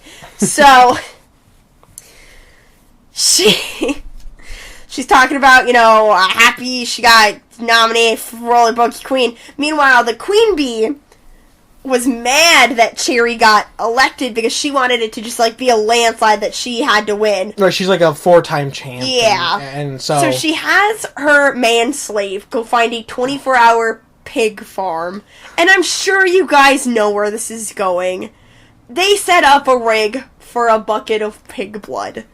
To dump on Cherry. Because they find out... Yeah. They find out that she's going to win. They have, like, their little, like...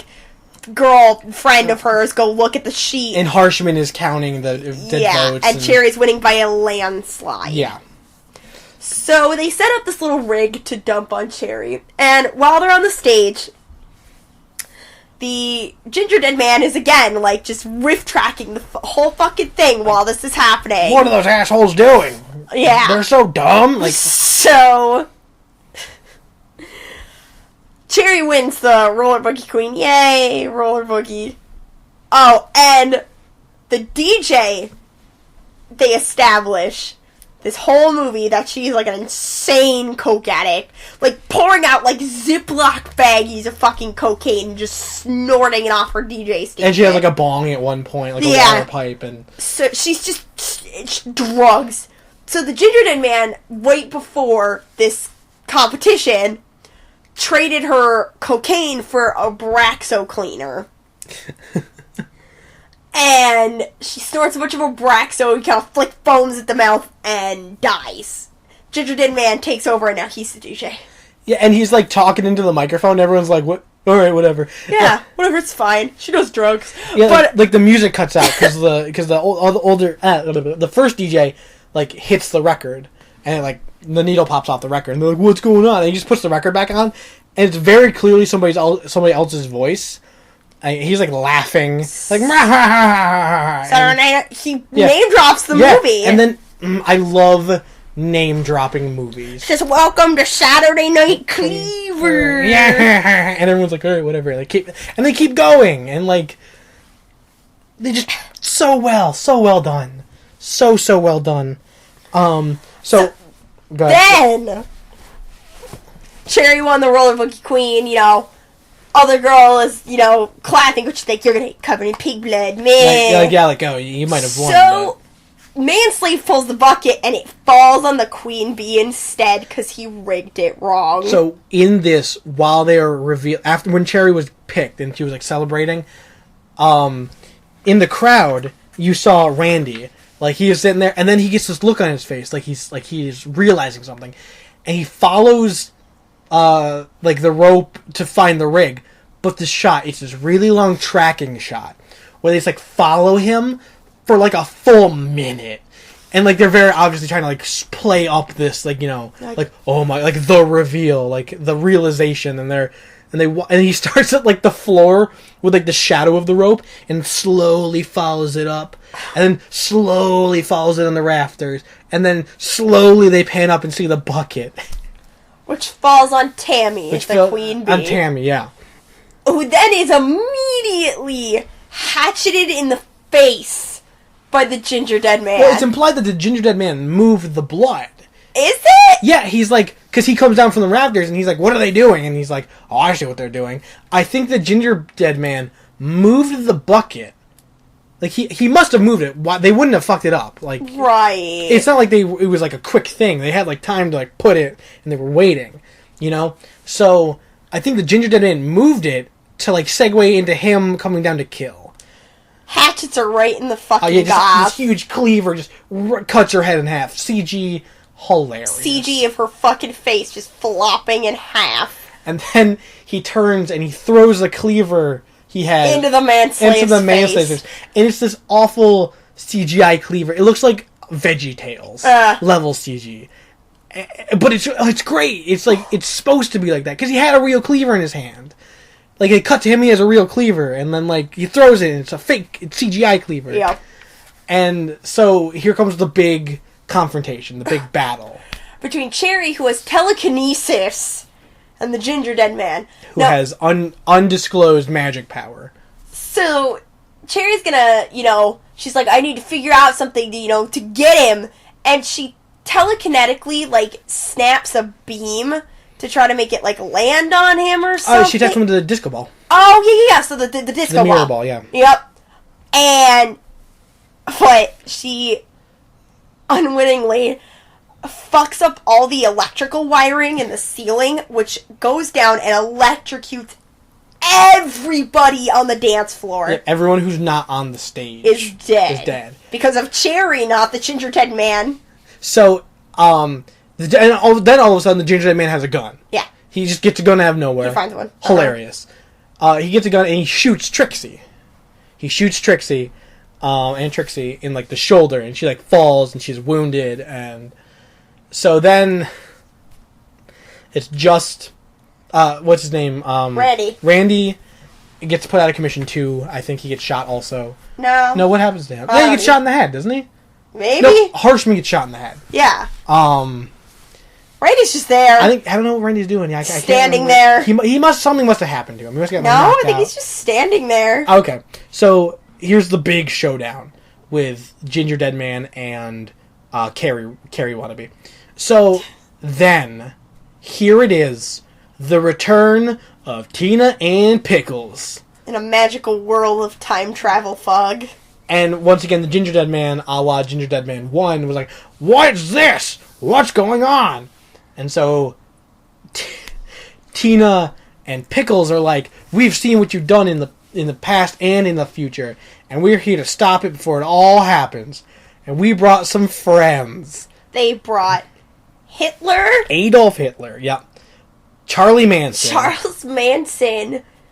Jeffrey Dahmer. And Lizzie Borden. They brought back, histories. Well, first of all, Adolf Hitler, kind of in a different tier than the rest of them.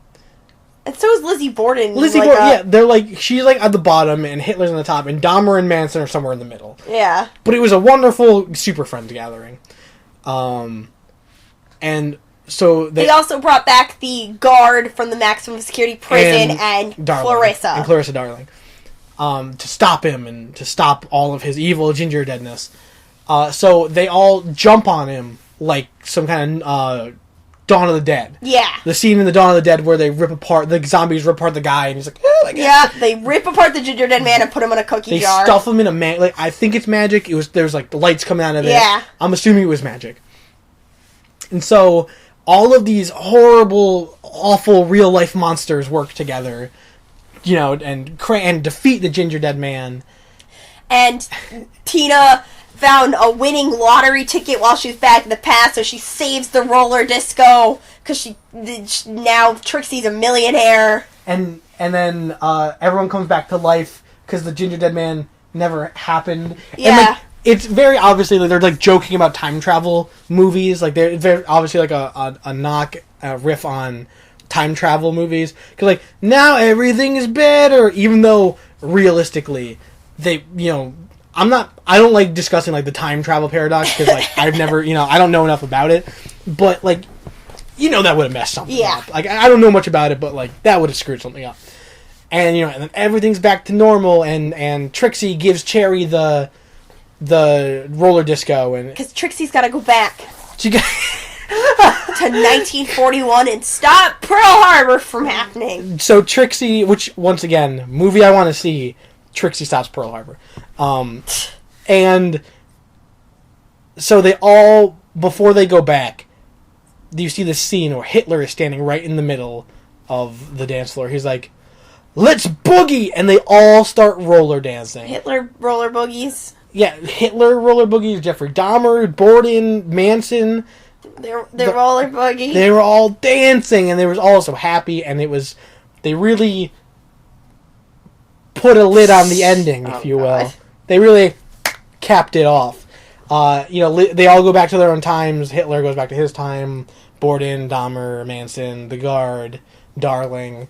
And so then Cherry's given the roller disco, and we get a little shot of the jar that the Gingerdead Man's being held in, and his face kind of comes up on the screen, kind of transparent. With like a little laugh. And like, which I think is the right way to potentially make a sequel. Yep. Right, because it could go one of two ways. Either that's over, it's over, and he's just crazy and laughing. Yeah. Or it opens up a sequel, like they could like drop the jar and it would open, and then all the pieces of Gingerdead Man would be around, and you have to, like, there's someone trying to collect all the pieces, you know, and so then the movie ends, credits roll. Caitlin, why is this not your favorite movie of all time? I really, really, really like this movie. I like the first one for being classically horror. It was more genuinely part of the genre. I like horror parody to an extent, and that's why I like this one. Horror parody is not my favorite thing. Mm-hmm. I typically like movies that are actually scary, which is funny because we're talking about Gingerdead Man. Yeah, you guys are gonna laugh at me, but I like the first one the most just for being sort of spooky, you know. Genuine. It was a genuine attempt. Exactly. Whereas the third one, yes, it's funny, but like Hitler roller boogies, that's a little much. I think all the reasons you don't like it as much as the first one are all the reasons I like it more than the first one. It was so ridiculous, and the parody was done so well. The soundtrack was a lot better this time. I made the comment in my notes that it didn't sound as generic, only because disco music all kind of sounds the same. Yeah. It has all very familiar dance beats, and it's everything you've heard before. You know, think of a Bee Gees song, Welcome to Disco. That's it. There's no deeper cuts. You know, I mean, so I could be wrong. I haven't delved into disco as much as maybe I should have, but from what I know, you know, it's a lot more. It's dance music. What are you gonna do? So, its level of ridiculousness just puts it over the top for me, because I never thought Gingerdead Man could be serious in my mind. Well, like, I never set myself up for the mindset that it was gonna be like actually scary. I'm like, I didn't give it that opportunity, right? And maybe that's you know, bad for me, you know, bad on me for doing that. But ultimately, I think that for me, the trilogy order 3, 1, 2. That is to say, the third one is the best, then the first one, then the second one. 1, 3, 2. 1, 3, 2. So, all right, guys, thank you for listening to the second episode of Chill Spill. I know this one ran a little long, but that's all right, because, you know, we talked about everything we want to talk about. Let's see. Go follow us on Twitter. We have a Twitter, twitter.com/chillspillpod or @chillspillpod. Tweet us. Tell us what your trilogy preference is. Do you like the first one more, the third one? Are you not my friend and you like the second one the most? Tell us. You know, follow us on Facebook. Share us. We're open to suggestions too. If you comment on our Facebook page, tweet us. We'd love to know what you want to hear us talk about, what you want us to watch and give our opinions about, because clearly you want to hear everything we have to say. So, well, if you stayed for this long, it's been almost 3 hours now. So if you're in it this long, you want to hear more. So, have a great night, guys. All right, and I'm Brendan. I'm Caitlin. And thanks for watching. Blah, blah, blah. Thank you for listening to The Chill Spill. Have a good night.